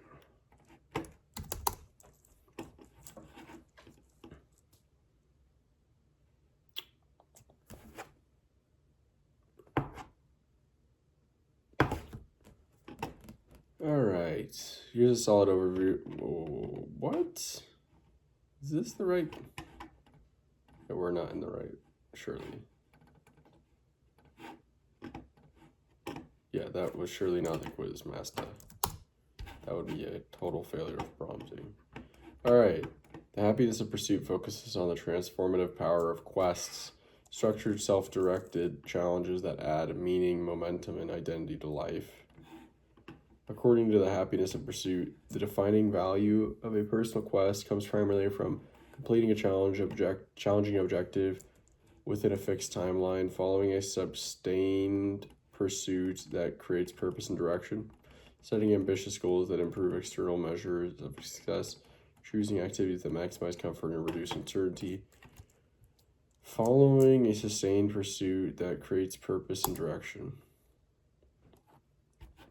Guillebeau emphasizes that quests create a sense of meaning because they provide sustained direction, a structure that reshapes daily life, identity, and motivation.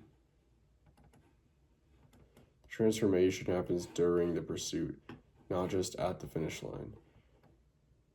A central insight of the book is that people who take on meaningful quests typically wait for clarity and confidence before beginning A major pursuit, maybe. Start small and rely on external validation. Stay motivated, probably not. Begin despite uncertainty and build momentum through action. Oh wait, yeah, A is definitely not. Focus mainly on designing quests that guarantee predictable results. Okay. Begin despite uncertainty and build momentum through action. Major 80-20 insight of the book is that clarity follows action. Quest takers don't wait for certainty. They start, learn by doing, and gain purpose as momentum builds. The willingness to begin without perfect conditions is what distinguishes meaningful pursuits. In Guillebeau's framework, a good quest is most often characterized by a measurable structure that is challenging but personally meaningful, a flexible path that avoids constraints on specific criteria, focus on tasks that primarily benefit others rather than oneself, a long-term routine designed to maintain comfort and stability. Probably a measured structure that is challenging but personally meaningful. Guillebeau shows that quests work because they have structure, a clear challenge, a measurable path, and a personal meaning. The combination of difficulty, definition, and resonance is what gives a quest its power, not vagueness, comfort, or purely external motives.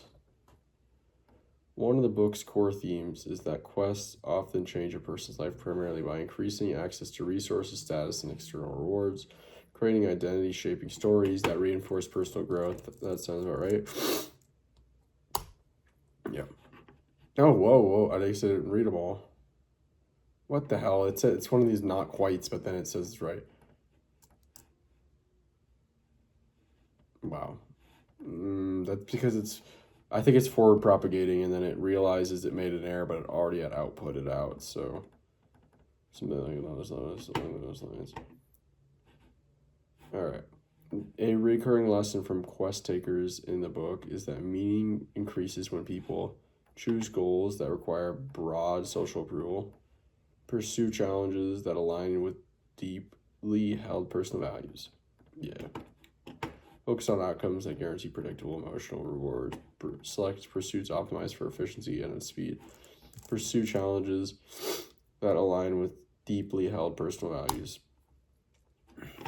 A major pattern across the stories in The Happiness of Pursuit is that quests gain power when they resonate with a person's core values, not when they're chosen for popularity, predictability, or efficiency. Alignment creates endurance, meaning, and a sense of inner purpose. Guillebeau highlights that many quests succeed because the quest taker breaks the journey into consistent, manageable steps, focuses mainly on avoiding setbacks and minimizing risk, relies on strict external deadlines to stay disciplined, waits to act until they have full mastery of required skills, breaks the journey into consistent, manageable steps. A quest becomes achievable when its big ambition is broken into steady, doable actions. This creates momentum, reduces overwhelm, and turns a distant goal into daily practice. One of the book's most consistent success patterns. Across the examples in the book, people often report that a deeper reward of a quest comes from the internal transformation produced by long-term effort. Probably that. The efficiency gained from optimizing daily routines, the certainty that comes from following a predetermined script, the relief of returning to normal life after completion, the internal transformation produced by long-term effort. Guillebeau shows that the true payoff of a quest isn't the finish line, it's who you become along the way. Sustained effort, commitment, and challenge reshape identity and values, creating a deeper sense of purpose and capability. A key takeaway of The Happiness of Pursuit is that quests help people maintain motivation because they offer a clear narrative arc that makes progress feel meaningful, remove emotional fluctuations by stabilizing daily life, provides a guaranteed recognition from others who value the goal, replace personal ambition with a focus on external obligations, offer a clear narrative arc that makes progress feel meaningful. Quests work motivationally because they create a compelling story, a beginning, a middle, and an end. This narrative arc helps people interpret their progress as meaningful, which sustains effort far more effectively than stability, recognition, and external duty. One of the book's central 80-20 insights is that people are more likely to complete a major quest when they choose a pursuit that fits their resources, skills, and personal limits, select a goal that maximizes novelty and unpredictability, design a quest with minimal structure to allow full spontaneity, wait for external confirmation before committing fully. No. I don't know about C, maybe. Select a goal that maximizes novelty and unpredictability. Probably not. Choose a pursuit that fits their resources, skills, and personal limits. Maybe that. Gillibo emphasizes that successful quests don't come from sheer audacity alone. They come from selecting challenges that are ambitious yet realistically matched to one's skills, constraints, and circumstances. Alignment with one's resources increases follow-through and reduces burnout.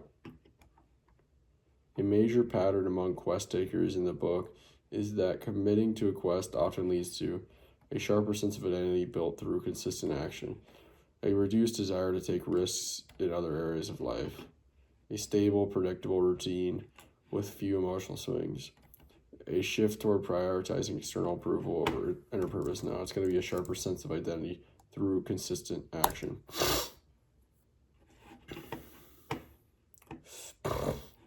Commitment shapes identity.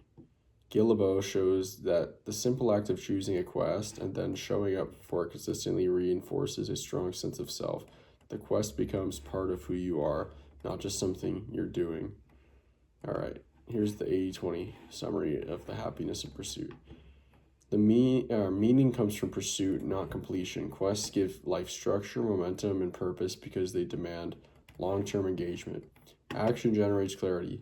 People don't wait for confidence or certainty. They begin despite uncertainty, and understanding emerges through doing. Good quests are structured and personally meaningful.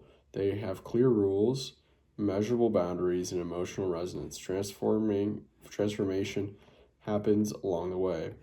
The journey reshapes identity, values, and beliefs far more than the finish line ever could. Momentum is built through consistent, well-sized steps. Breaking ambition into daily doable actions is the engine of progress. Quests succeed when aligned with values and realistic constraints. Ambitious but fitting goals increase persistence and fulfillment. Stories sustain motivation. A quest creates a narrative arc that helps people see themselves as protagonists moving towards something that matters. All right, that's it for now. Talk to you tomorrow. See you. The Power of Positive Thinking by Norman Vincent Peale.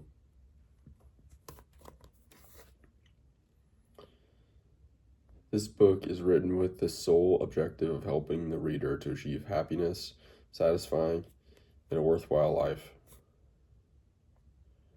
The Power of Positive Thinking has helped millions of men and women achieve fulfillment in their lives. In this phenomenal bestseller, Dr. Peale demonstrates the power of faith in action. With the practical techniques outlined in this book, you can energize your life and give yourself the initiative needed to carry out your ambitions and hopes. You'll learn how to expect the best and get it. Believe in yourself and in everything you do. Develop the power to reach your goals. Break the worry habit and achieve a relaxed life. Improve your personal and professional relationships. Assume control over your circumstances. Be kind to yourself. Dr. Peale is the author of 46 books. Dang, bro. At least at this time.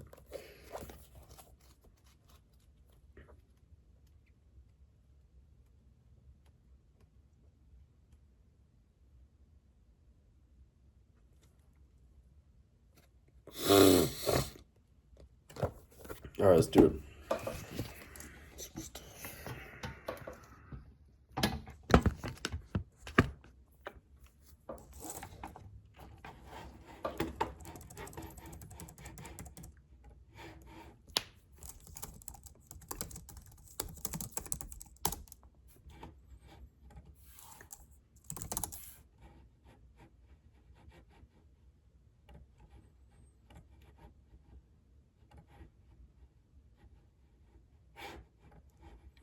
What the?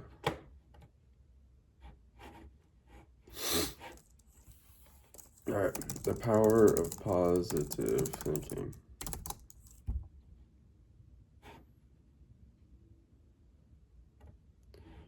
Alright, the power of positive thinking by Norman Vincent Peale. Alright. 80-20 the core ideas about belief, faith, visualization, confidence, constructive habit building, and a connection between inner thought patterns and outward results. What central idea does Peale argue makes positive thinking truly effective? It creates constant enthusiasm that eliminates the need for discipline. It strengthens inner belief, which shifts actions towards constructive outcomes. Probably that. It guarantees success by removing external obstacles. No. Through sheer optimism. No. It replaces effort with mental repetition of encouraging phrases. No. It strengthens inner belief, which shifts towards constructive outcomes. Peale's core 80-20 idea is that belief shapes behavior. When people truly believe they can handle challenges, they take more constructive actions, persist longer, and perceive opportunities more clearly. So the belief itself becomes a driver of improved outcomes. In Peale's approach, what is the main purpose of repeating affirming statements? To override reality with imagined alternatives that feel more comfortable. To build a mental habit that reinforces confidence and reduces self-doubt, potentially. Yeah, that. Peale treats affirmations as habit-shaping tools. Repeating constructive statements trains the mind toward confidence instead of automatic self-doubt. The goal isn't fantasy; it's building a default mental posture that supports effective action. This is very similar to the what to say when you talk to yourself. Similar, but he in the self-talk book he said positive thinking isn't what it's about. It's about beliefs, which this book actually says as well. So why does Peale emphasize visualizing successful outcomes? It helps align expectations with possibilities, guiding behavior toward desired results. Maybe it ensures that challenge will not occur by mentally rehearsing success. No, it distracts the mind from negative thoughts by occupying attention. No, it replaces the need for planning by allowing the mind to solve problems unconsciously. Probably it helps align expectations with possibilities, guiding behavior toward desired results. Peale views visualization as mental rehearsal that directs energy and behavior. When you clearly picture a constructive outcome, you prime your mind to notice opportunities, act with confidence, and persist with when obstacles appear, making the outcome more achievable. According to Peale, what role does faith, religious or personal, play in positive thinking? It provides a sense of inner support that strengthens confidence during challenges. It guarantees protection from failure if practiced consistently. No. I'm going to say it provides a sense of inner support that strengthens confidence during challenges. For Peale, faith is a confidence amplifier. Whether understood spiritually or personally, it gives people a sense of backing, reducing fear, and increasing willingness to act, which is core to his model of positive thinking. Which practice does Peale recommend to break cycles of worry and fear?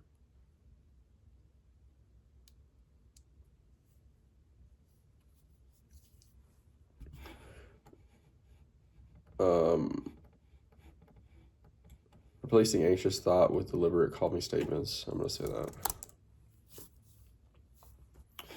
Peale frames worry as a habit of repeated negative thoughts. The quickest 80-20 way to interrupt it is to consciously replace fearful ideas with calm, constructive ones, shifting the mental pattern rather than letting it run automatically. Peale argues that confidence grows from reliably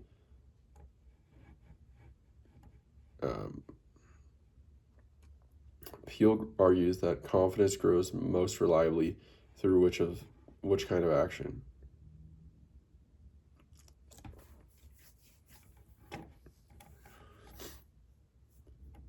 Consistent small efforts that reinforce a sense of capability. I'm going to go with that. Peel repeatedly stresses that confidence is built through steady, repeated action, not dramatic moments. Small wins accumulate, proving to yourself that you're capable, and that evidence becomes the foundation for larger successes.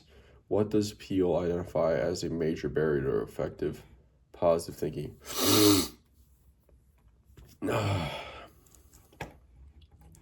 Lack of access to motivational resources or role models. Deep-seated habits of self-criticism that shape automatic thoughts. That's possible. Yeah. Peel sees entrenched self-criticism as one of the biggest obstacles. These habitual thoughts run on autopilot and quietly undermine confidence. His 80-20 solution is to retrain these mental patterns through affirmations, visualization, prayer, and constructive self-talk. In Peel's framework, what is the primary reason gratitude strengthens positive thinking?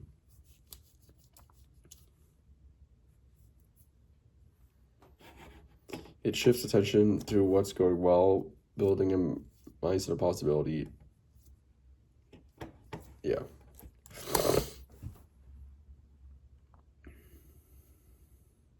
Gratitude shifts the mind towards what is working, which Peel believes creates a foundation for confidence, optimism, and constructive action. It's a lever that changes your mental baseline from scarcity to possibility. Peel argues that people often underestimate the power of their thoughts because thoughts operate mostly unconsciously, shaping behavior without being noticed. Yeah.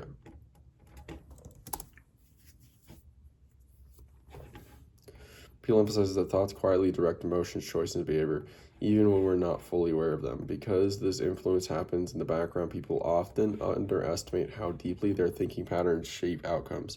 According to Peel, what is the most reliable way to maintain a positive mindset over time? Engaging in occasional inspirational activities when motivation fades, building daily routines that repeatedly reinforce constructive thoughts. Let me say that.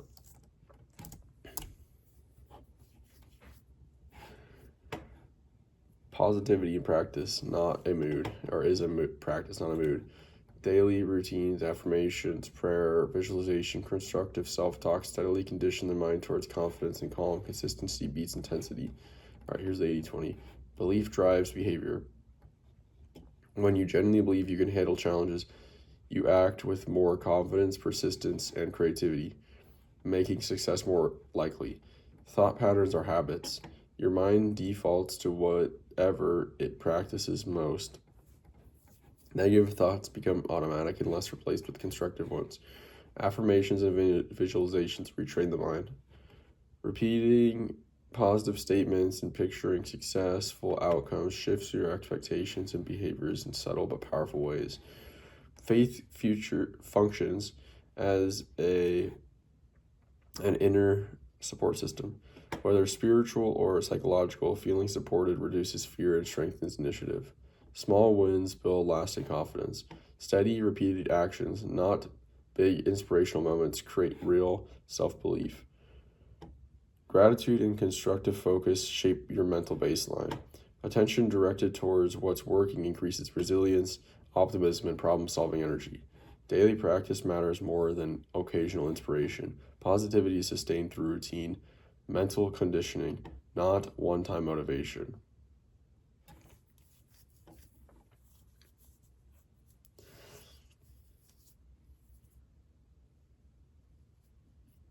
All right, that's it for now. Talk to you later. All right, let's go. Second try of this. The Cloudflare was down this morning. The Great Mental Models, Physics, Chemistry, Biology by Shane Parrish. I did volume 1, General Thinking Models, not too long ago, a couple weeks ago. Let's go.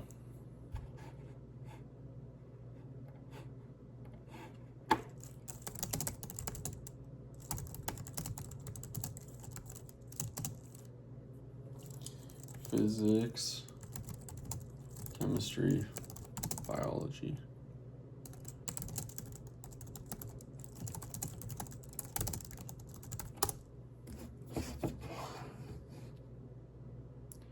All right, here we go.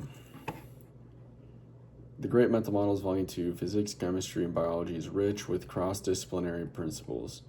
I'll build a quiz around the core 80-20 ideas: energy, equilibrium, scale, forces, emergence, entropy, adaptation, system, interactions. Here comes question 1. Which idea best captures why mental models from the physical sciences can help explain behavior in complex systems? They show how stable patterns emerge from interacting parts following consistent constraints. Stable patterns emerge from interacting parts following consistent constraints. They offer precise formulas that directly predict outcomes in most real-world settings. They provide domain-specific rules that are rarely transferable to other contexts. Something not. They highlight specialized mechanisms. All right, well, it's got to be. They show how stable patterns emerge from interacting parts following consistent constraints. Physical science mental models are powerful because they explain how simple rules and constraints generate stable, predictable patterns even in complex systems. This is the 80-20 insight of the book. Understand the foundational forces and interactions, and you can reason about almost anything. Which principle best explains why equilibrium is a valuable mental model outside of physics and chemistry? It shows how systems naturally move toward a balanced state shaped by competing pressures. I like it. It describes how most systems remain static now. Focuses on why systems no. It assumes systems always no. It shows how systems naturally move toward a balanced state shaped by competing pressures. Equilibrium matters because many systems, markets, ecosystems, social dynamics settle into balanced states shaped by opposing forces. Understanding those pressures explains most of the system's behavior without needing every detail. In Parrish's treatment of scale and leverage, what is the core insight? Small inputs can create large outputs when they interact with structure that amplify effects. I'm going to just go ahead and say yeah. This is one of the book's strongest 80-20 ideas. The structure of a system determines whether a tiny push fizzles out or cascades into something big. Leverage isn't about effort, it's about where and how the effort is applied within the system's architecture.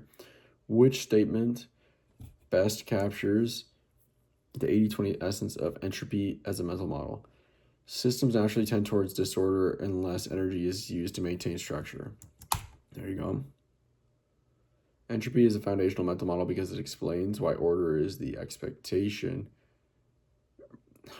Order is the exception, not the rule. Systems drift toward disorder unless energy, information, or effort is continuously applied.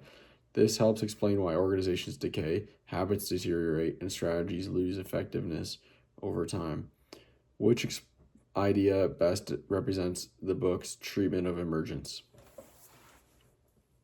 Which idea best represents the book's treatment of emergence? Complex behaviors arise from simple interactions that don't reveal themselves when looking at parts alone. Yeah. Emergent properties. Emergence is one of the book's central. Dude, has it been A every fucking answer? Come on. A, and this answer is A. Stop making every answer A. God. Which principle captures the 80-20 insight of feedback loops across physics, biology, and human systems? Outputs of a process feed back into the system, amplifying or dampening future behavior. Yep, it's A. Stop making every answer A.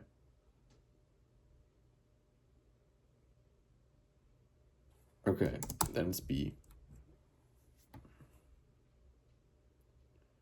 Feedback loops matter because systems shape their own future behavior. When outputs loop back as inputs, they can create runaway growth, positive loops, or stabilizing forces, negative loops. Understanding these loops explains a huge share of system dynamics with very little detail.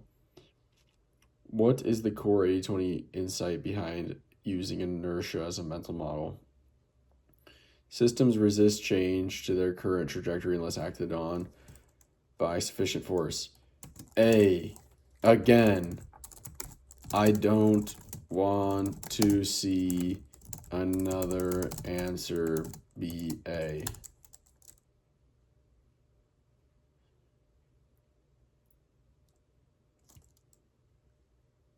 Systems resist change to their current trajectory unless acted on by sufficient force.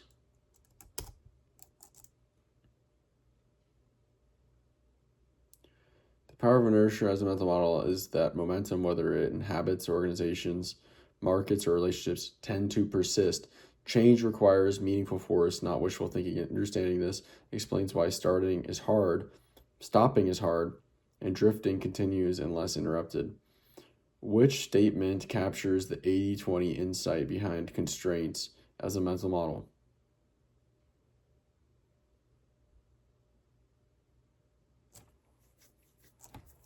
Constraints isolate systems so fully that internal behavior becomes irrelevant. Constraints determine which behaviors are forbidden but rarely influence outcomes. Constraints shape what is possible in a system and often matter more than specific actions taken within it. I'll go with that. Constraints are powerful because they define the boundaries of what can happen, often shaping outcomes more strongly than specified choices made inside those boundaries. Understanding a system's limits explains most of its behavior. Which idea best reflects the 80/20 value of the redundancy mental model from biology and engineering? Redundancy ensures systems fail quickly so they can reset efficiently. Redundancy increases a system's fragility. No, redundancy provides backup capacity that increases resilience when individual parts break. It's C. And again, now we're getting all C's. This ChatGPT sucks, dude. I'm telling you, bro. Oh, it's prompting. It's worked every time until now. Which principle captures the book's 80/20 treatment? You want to guess? It's going to be C because it's been C for the past 3 in a row. Which principle captures the book's 80/20 treatment of adaptation in biology and human systems? Adaptation occurs only when systems are shielded from environmental pressures. No, adaptation is mainly driven by random fluctuation with no connection to survival.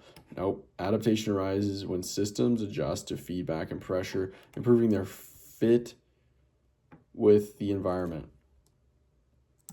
C.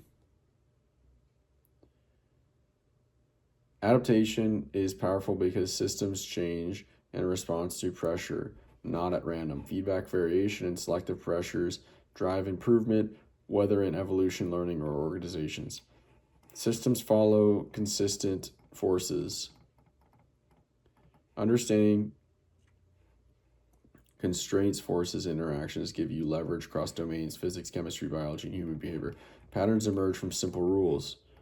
Emergence, equilibrium, feedback loops, and scale affects how complex outcomes arise from straightforward interactions. Energy flows shape structure. Entropy, inertia, and energy gradients explain why order is hard, decay is natural, and momentum matters.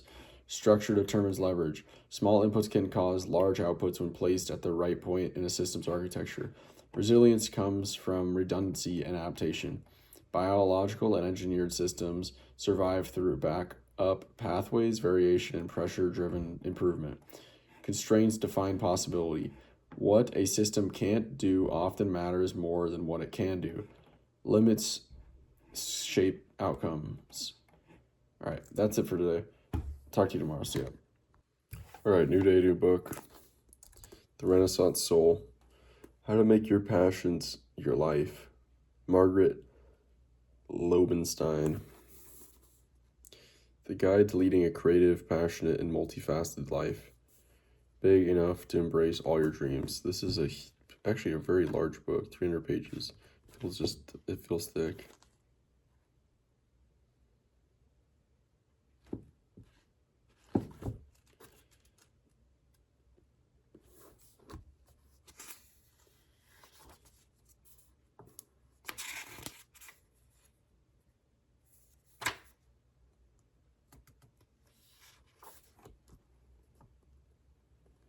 All right. Are you unwilling to settle on doing just one thing for the rest of your life? Do you jump at the chance to learn something new? Or after achieving success in one field, find yourself yearning for new challenges and looking around for something different to do? If so, you may be a Renaissance soul. The Renaissance Soul is the first book devoted to this personality type, and in this updated edition, author Margaret Lobenstein offers a life planning strategy perfectly in tune with those who fear becoming a jack of all trades and a master of none. Discover how to design a vibrant, fulfilling life, and how to manage your time the Renaissance Soul way. Thrive on many interests without feeling scattered or overwhelmed. Design your life around your passions, even if they don't pay. Carry your dreams forward no matter what your day job is. Stocked with creative, doable exercises, relevant resources, and interviews with successful Renaissance souls. This is one self-help books. This is one self-help book that is exactly as advertised, well thought out, and offering sage advice. Oh, she died like 10 years ago.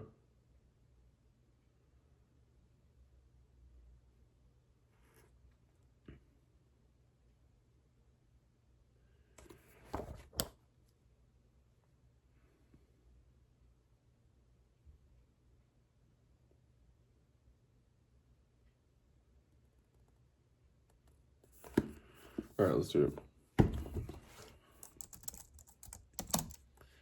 Got this book back in California. I never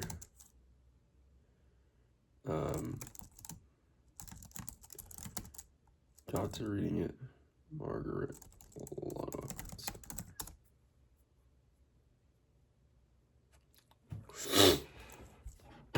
Managing, okay, so the 80-20 ideas, managing multiple passions, choosing focus areas, your life design models, structuring time, and building a fulfilling multi-interest life.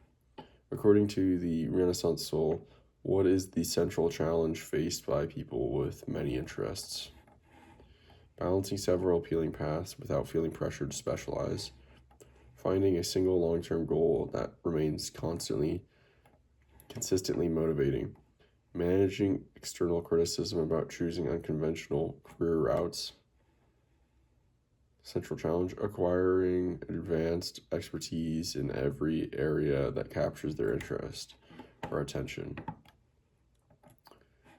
I don't know, balancing several appealing paths without feeling pressured to specialize. Yeah. Renaissance souls struggle most with balancing multiple compelling interests while resisting the pressure to just pick one. This challenge drives the book's core strategies, designing a life that lets you explore several passions without burning out or scattering your energy. Lobenstein suggests choosing focal points as a way to manage many interests. What is the primary purpose of these focal points?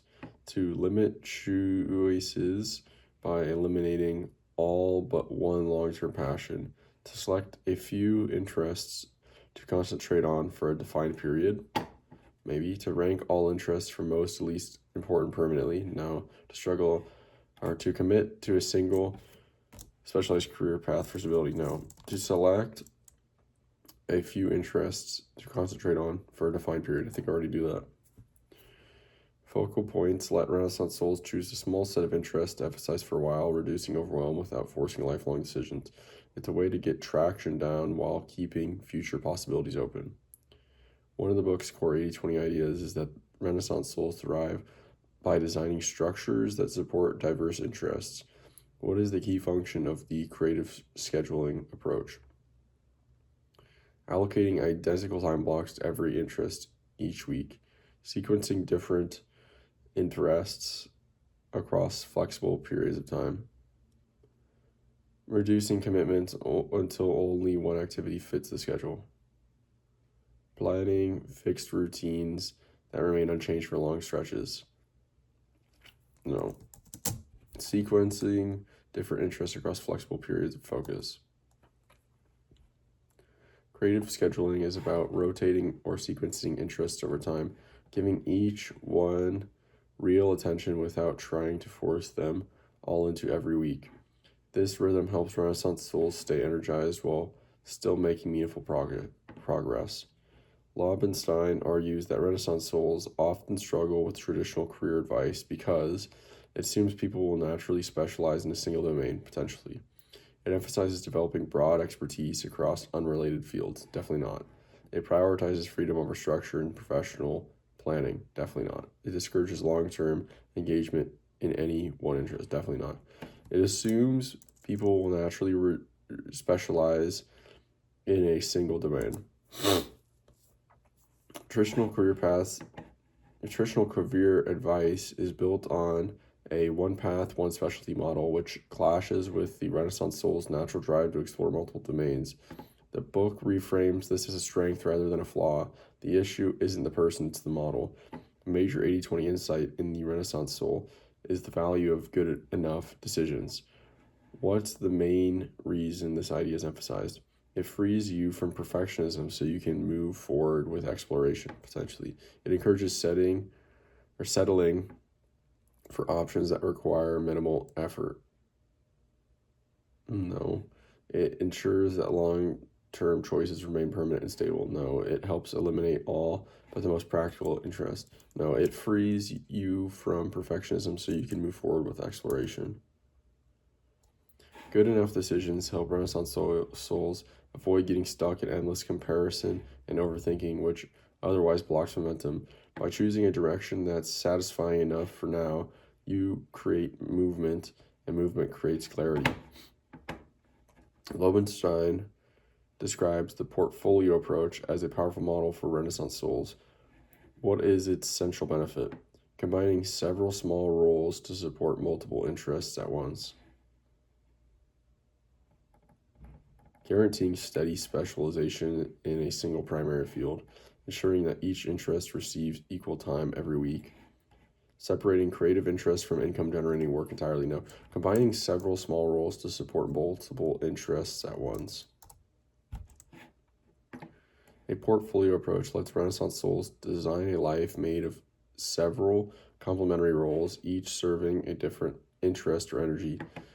Instead of forcing one job to meet all needs, you build a mix that keeps you stimulated, stable, and creatively satisfied.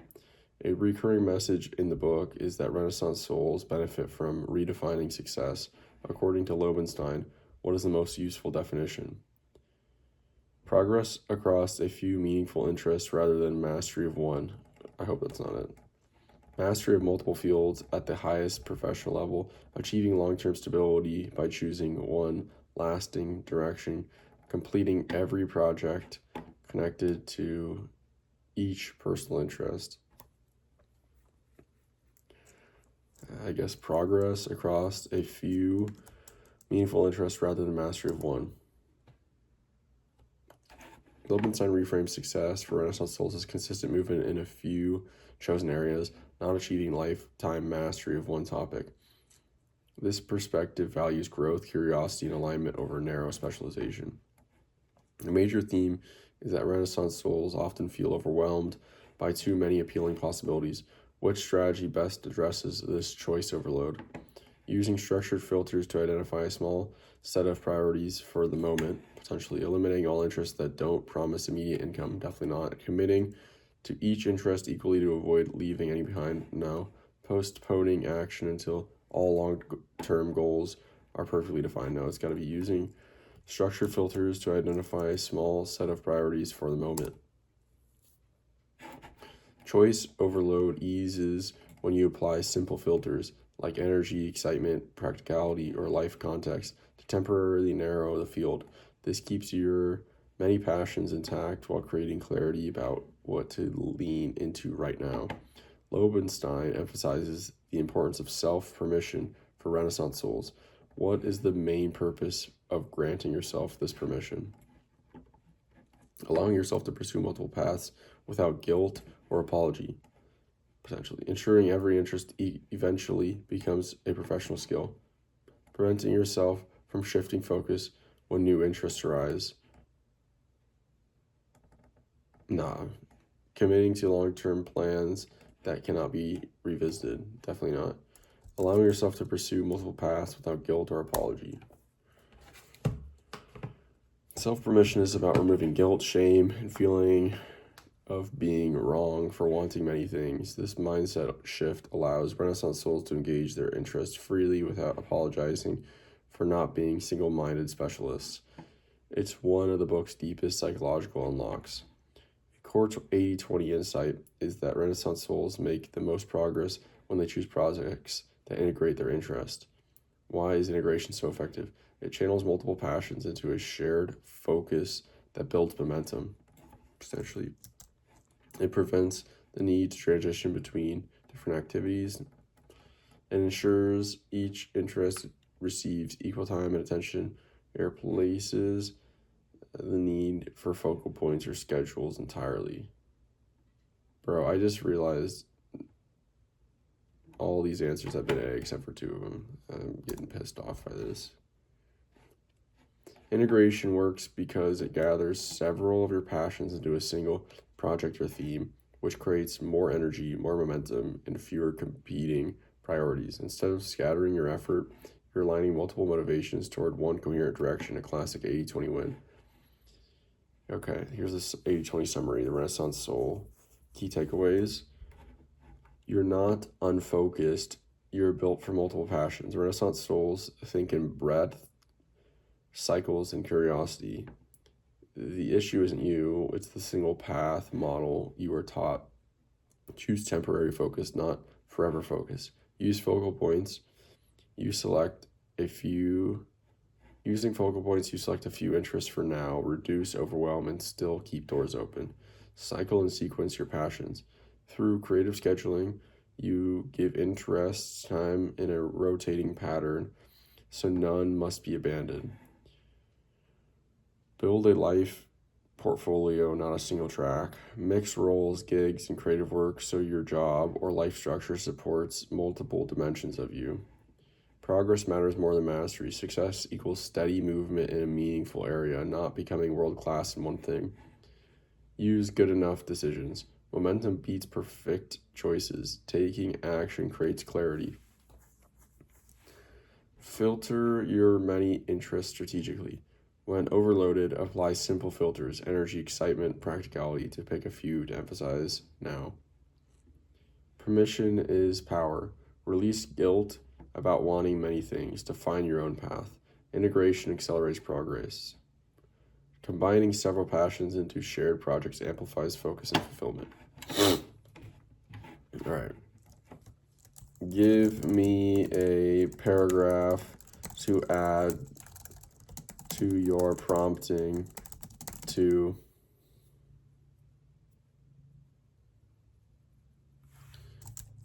ensure that you actually mix up the answers between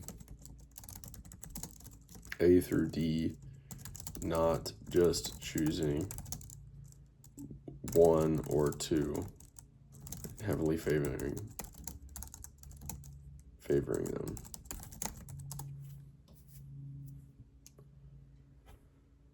All right. Ensure that the correct answer isn't evenly distributed across A, B, C, and D throughout the entire quiz. Do not unconsciously cluster correct answers in 1 or 2 positions. Track recent answer positions internally and intentionally diversify them so the quiz feels balanced and unpredictable. There we go. Copy that. Then what we need to do is come over here and go into, how do I get to my, explore my GPTs, 80-20 Quizmaster, explore my GPTs, edit GPT, okay, 80-20 Quizmaster. Okay, it's updating now.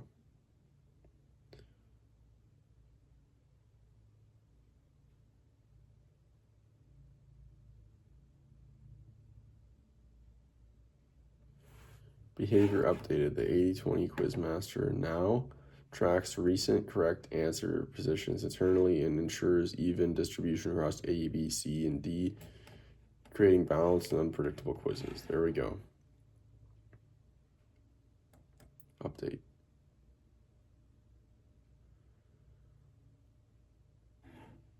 Okay. So now I hope that we are good and that doesn't occur again. So that's it for now. Talk to you later. All right, here's another book, Countdown by Shannon H. Swan.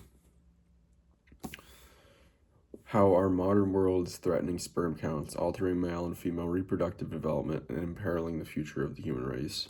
Found this book a long time ago from listening to a Joe Rogan podcast, but I never really read it. To me, it's really not that big of a deal anymore. I would have cared a lot more about it in the past, but I think it'll be all right.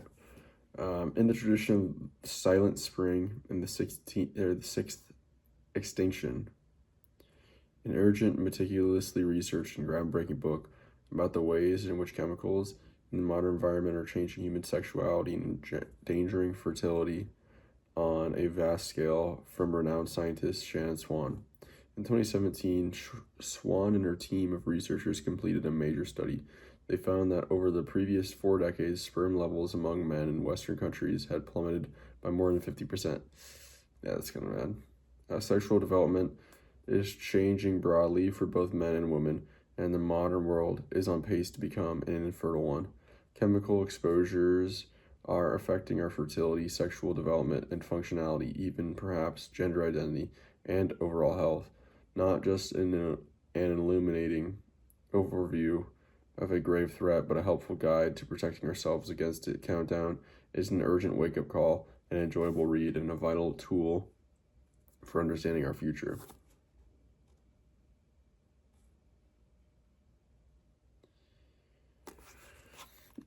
All right.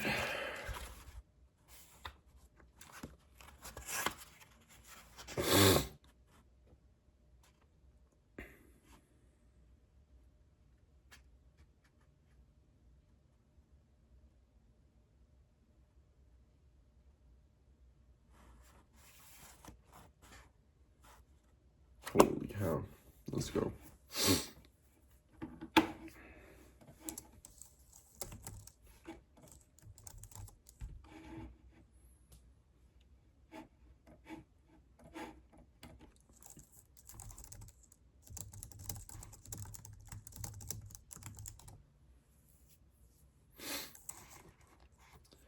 All right.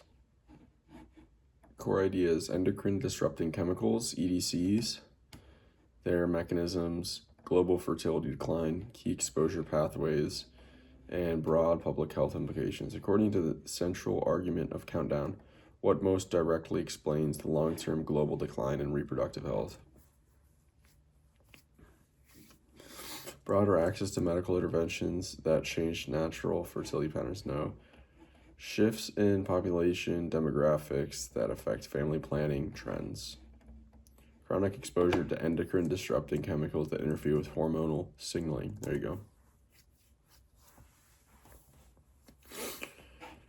Swan's core 80-20 claim is that endocrine disrupting chemicals, EDCs, especially phthalates. I know about these. BPA. And I think these are phthalates are in plastics. And related compounds interfere with hormonal signaling in ways that cumulatively drive declines in sperm counts, reproductive development, and overall fertility. A key mechanism emphasized in Countdown is how certain chemicals disrupt fetal development. What is the most foundational reason this developmental window is so vulnerable? The fetus relies on external environmental signals that are stable only in late pregnancy.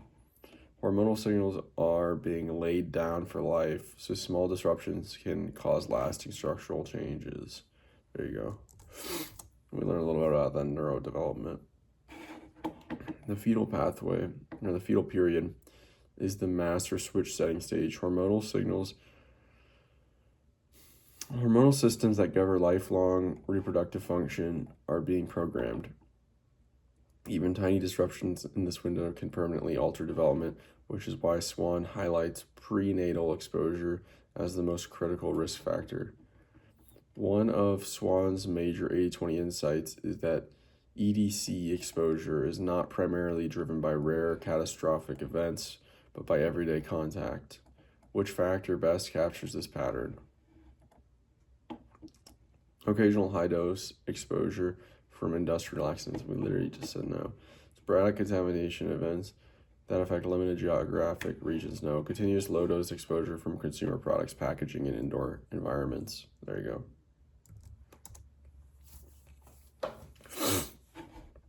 Swan emphasizes that the most consequential exposures are the routine low dose everyday ones from plastics, personal care products, food packaging, and indoor dust. These form a constant hormonal background noise that the body never gets a break from. In Countdown, the concept of the male reproductive development window is central.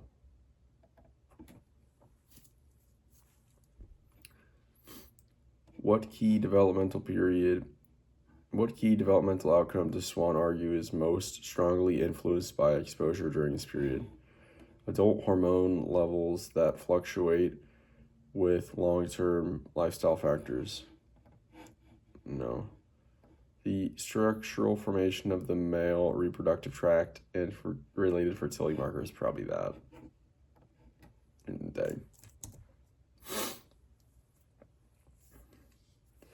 Swan highlights that the male reproductive tract is being developed physically, being built during a narrow prenatal window. Interference here can alter structures like testes development, anogenital distance (AGD), and later sperm parameters. Long-lasting effects that can't simply be fixed in adulthood. A recurring pattern in Countdown is the idea of regrettable substitution. What best captures this phenomenon? When consumers replace older products with more expensive alternatives that do not improve safety. When banned chemicals are replaced with structurally similar compounds that carry similar risks. Probably that. When individuals switch to organic products that still contain low levels of natural toxins. When companies discontinue chemicals due to cost, not health, leading to inferior replacements. Probably when banned chemicals are replaced with structurally similar compounds that carry similar risks. Swan stresses that industry often swaps a restricted chemical like BPA for a close cousin like BPS or BPF that behaves almost identically in the body. The hazard stays the same while the label changes, a major barrier to meaningful exposure reduction.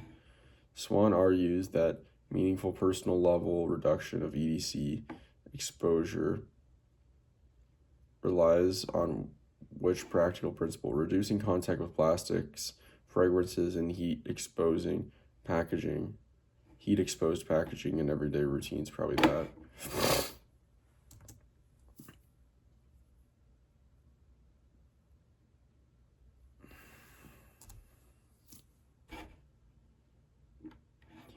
Swan emphasizes the high leverage everyday habits, avoiding heated plastics, choosing fragrance-free products, reducing food contact with packaging, and ventilating indoor spaces. These changes meaningfully cut exposure without requiring extreme lifestyle shifts. A major 80/20 theme in Countdown is that fertility decline is not just an individual health issue, but a systemic one. Which framing best reflects Swan's broader argument? Fertility trends mainly reflect cultural preference around parenting rather than biological changes. Reproductive decline signals a population level stressor affecting multiple species and ecosystems. Human fertility is declining in patterns consistent with normal long-term evolutionary cycles. Reproductive trends are primarily driven by economic incentives that influence family planning. Reproductive decline signals a population level stressor affecting multiple species and ecosystems. Fertility trends mainly reflect cultural preferences or in parenting rather than it's got to be reproductive decline, signal to population level stress, or affecting multiple species and ecosystems. Swan argues that the fertility decline is a biological signal, not just a cultural trend. Parallel reproductive problems are observed across wildlife, suggesting a shared environmental stressor, namely persistent endocrine disruptors affecting multiple species. Swan frequently cites anogenital distance, AGD, as a crucial biomarker. What is the main reason AGD plays such an important role in her argument? AGD reflects nutrition quality in early childhood better than other developmental measures. AGD serves as a stable indicator of prenatal androgen exposure and predicts later reproductive capacity. AGD varies widely among populations for genetic reasons unrelated to environmental factors. AGD changes substantially throughout adulthood, making it useful for tracking recent exposure. No, it's got to be AGD serves as a stable indicator of prenatal androgen exposure and predicts later reproductive capacity.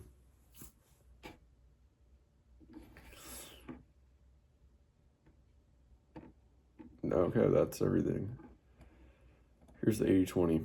Endocrine disrupting chemicals, EDCs, are the main driver of declining reproductive health. Phthalates, BPA-type compounds, PFAS, flame retardants, and other synthetic chemicals interfere with hormone signaling, even at very low doses.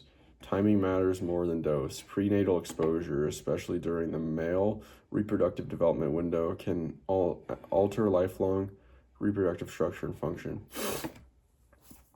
Everyday low-dose exposures are the real issue. The most impactful exposures come from routine consumer products, packaging, indoor dust, and fragrance-laden items.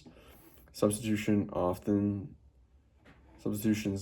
don't solve the problem. Regrettable substitutions means BPA is replaced by BPS, phthalates by new phthalates. Different label, similar harm. Biomarkers like AGD reveal early life impact. AGD is a clear, stable indicator of prenatal androgen exposure and is linked to later sperm quality and fertility. The decline is systemic, not just human. Wildlife and ecosystems show parallel reproductive disruptors, suggesting a shared environmental cause. Personal choices help, but the solution is structural. Avoiding heated plastics, choosing fragrance-free products, and reducing packaging contact can reduce exposure, but policy and industrial reform are essential for population level change. All right, that's it for now. Talk to you later. Another book here, Atomic Habits. It's a book I've always known about, or known for a long time. I never have actually read. So I'm sure this is actually a pretty valuable book.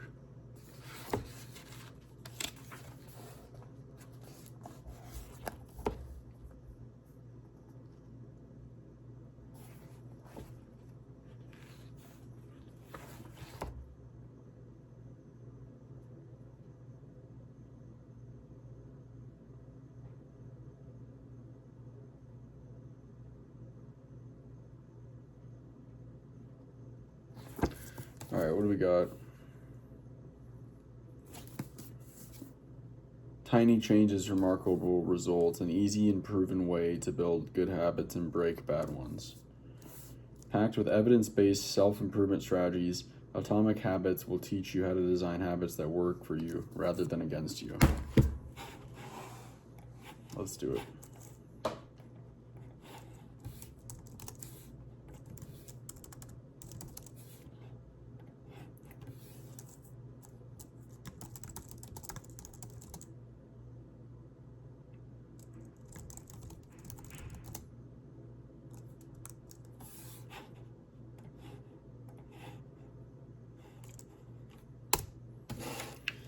All right.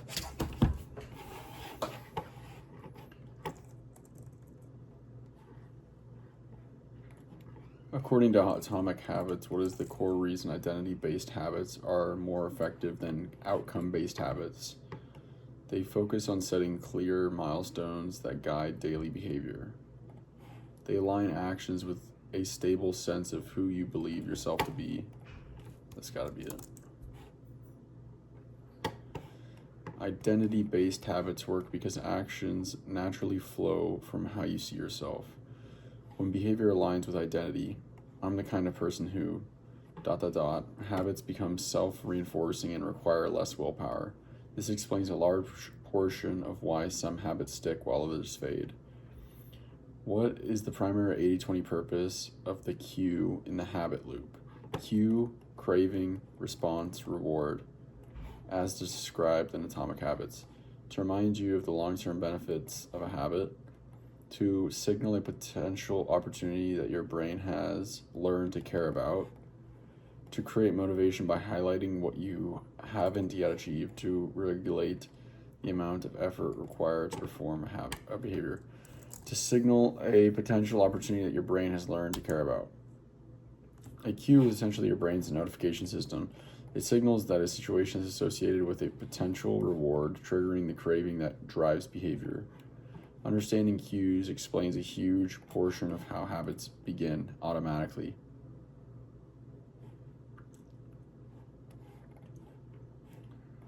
James Clear argues that small habits compound primarily because they prevent setbacks from becoming long-term failures. They accumulate into significant results through consistent repetitions. Clear's central argument is that small, consistent actions compound over time the same way interest does. The mechanism isn't dramatic improvement, it's steady accumulation. Consistency magnifies the impact. What is the primary purpose of making a habit obvious in James Clear's 4 laws of behavior change? To reduce the effort needed to remember that habit, potentially, to ensure the habit feels enjoyable to perform, to connect the habit with a meaningful long-term outcome, to make the habit resistant to environmental disruptors. It's got to be to reduce the effort needed to remember the habit. Making a habit obvious works because most behaviors run on autopilot. When the cue is easy to see, the habit becomes harder to forget and easier to initiate, which accounts for a large share of why habits form reliably. In Atomic Habits, the main reason Clear emphasizes environment design is that it reduces the emotional resistance associated with new habits. It shapes behavior by making desired actions the path of least resistance. There you go. B. Clear frames environment as the invisible hand that shapes behavior. When the environment makes good habits easier and bad habits harder, you don't rely on willpower, you rely on design. I totally thought about this exact same thing. This explains a major portion of why some habits feel effortless. Clear argues that tracking habits works mainly because it provides a visual cue that strengthens the feedback loop. It creates competition that increases motivation, forces deeper reflection on long-term goals. It reduces the need for environmental adjustments. It provides a visual cue that strengthens the feedback loop. I guess.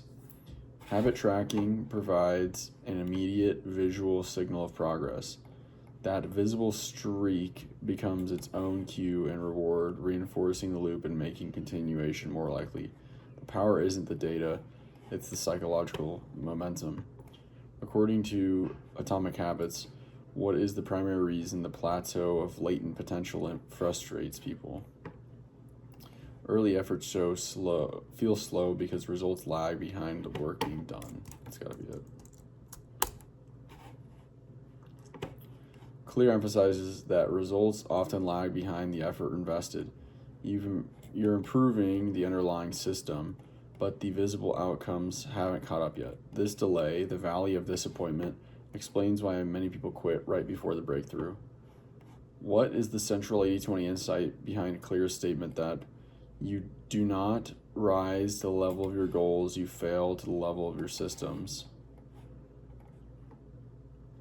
Goals clarify direction, but systems determine repeatable daily actions. Goals improve motivation, but systems strengthen. Well, it's got to be the first one. Goals clarify direction, but systems determine repeatable daily actions.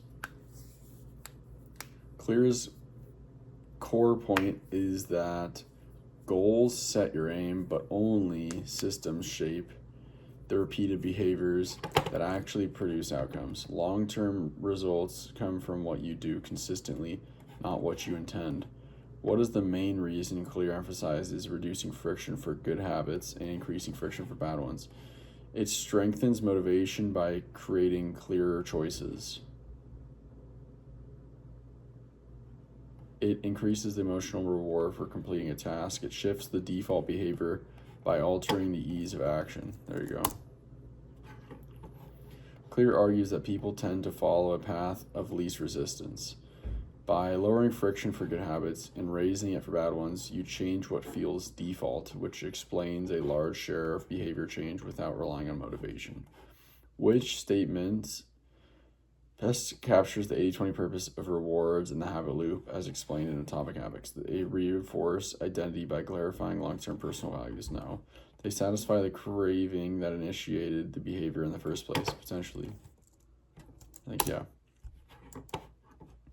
In Clear's model, the craving drives the behavior, and the rewards resolves the craving. This closure of the loop teaches your brain that the behavior was worthwhile and should be repeated, the core mechanism behind habit formation. Here are the few principles that explain most of the book's power. Identity drives behavior. Lasting habits emerge when actions align with who you believe you are. Identity, then habits, then outcomes. Small actions compound. Tiny, consistent improvements scale dramatically over time, much like interest. Systems matter more than goals. Goals set direction. Systems shape the repeated actions that actually create results. The habit loop runs on cues, cravings, responses, and rewards. Cues trigger cravings, cravings motivate actions, rewards reinforce the loop. Environment is the invisible force behind behavior.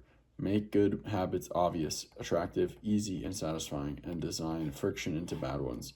Progress is often invisible at first. The plateau of latent potential explains why consistency precedes visible results.